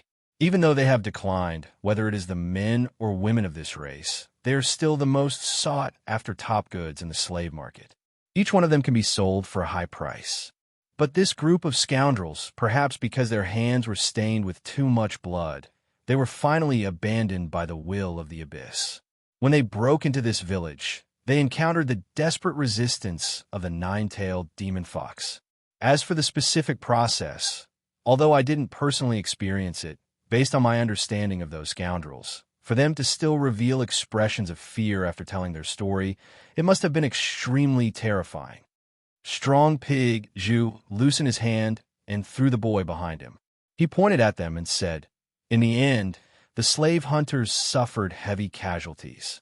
They killed all the nine-tailed demon foxes in the village, whether they were men or women, without exception. Then, in the center of the village, in a small temple that seemed to be used for sacrifices, they caught these two little things. As night fell, the slave hunters who had suffered disastrous losses welcomed true terror. These two little fellows nearly wiped out the entire slave hunters. In the end, they couldn't bear it any longer and fainted from the excessive strength in their bodies. Only then were they captured once more.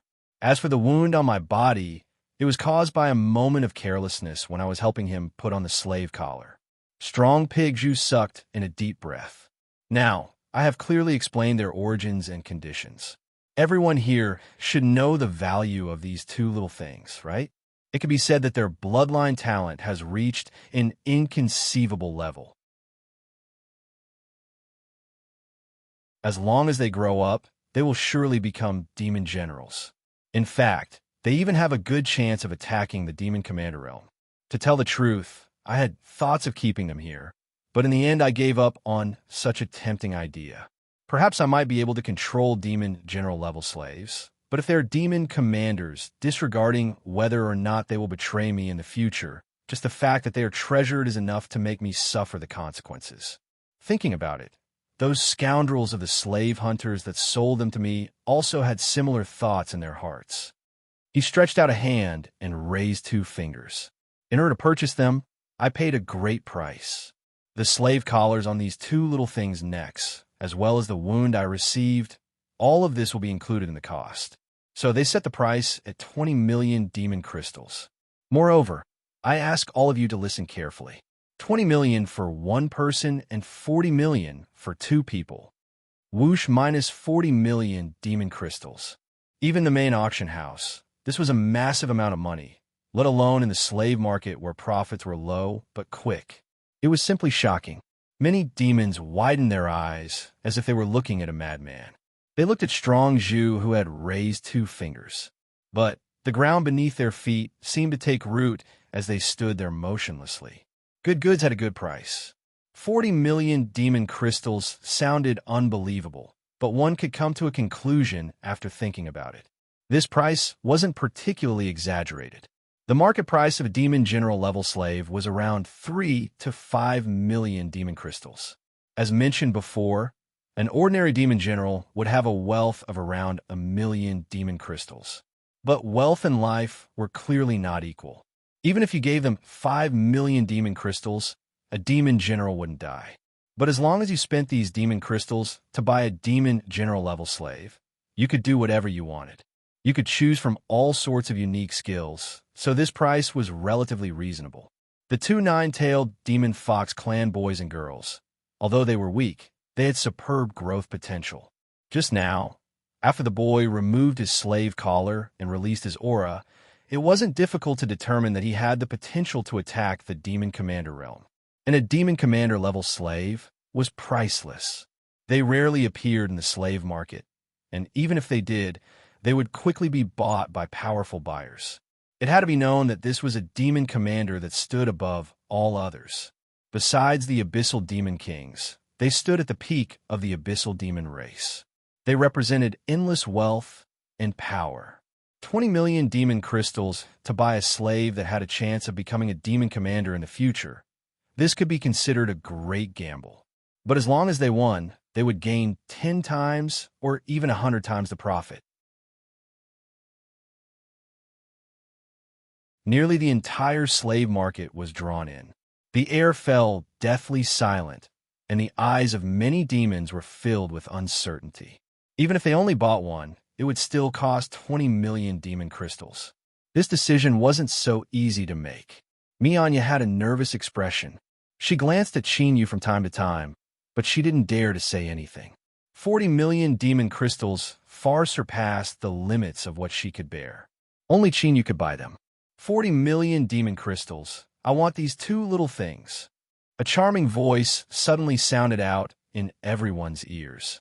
The silent slave market immediately exploded into an uproar. Someone really bid. Mianya's eyes widened and her face paled. Zhu Daqiang pointed a finger. Good. This guest has bid 40 million. Is there any other guest who is interested? The rules of our slave market are that the price is the base price. But if more than one guest takes a liking to the same source of goods, they can bid and compete. The crowd parted to two sides. A demon woman with an enchanting body and lustful eyes walked out. Her big eyes fell on Zhu Daqiang as the corners of her lips curled up. Oh, I really want to know which big brother will try to steal these two little things from me. Her eyes swept over the audience. As the demons saw her, their complexions changed. 13, madam. It's actually that woman. This is troublesome. Many demons frowned, secretly regretting their decision. If they knew this would happen, they would have been more decisive and made a bit ahead of time. Otherwise, they wouldn't have ended up in the same situation where they were all swept away by this woman. As for competing with her, forget it. Wasn't it better to be alive? Why do they have to seek death? This was Spring Wind 13, madam. In 5 Element City, there was a Spring Wind embroidery shop. Although the proprietress was very beautiful, her business was very ordinary. But many years had passed, and this embroidery shop was still doing well. There was no sign of it going out of business. The reason why this embroidery shop was famous was not because it was still alive despite its poor business, but because it was still safe and sound after a great storm. No one knew what caused the disturbance back then, and no one knew how the matter was resolved in the end. But the 13 big families in the east of the city had been deserted until now. Not even a branch family could escape. That was how 13 Madam became famous. She was called Spring Wind 13 Madam, the owner of an embroidery shop. At the same time, she was one of the most dangerous existences in 5 Element City. No one knew exactly how vicious she was, but the 13 clans that had been cleanly slaughtered seemed to be the best proof of that. You're tuning into the Warrior Lore YouTube channel. Don't forget to subscribe and join us on this journey to catch the most captivating stories.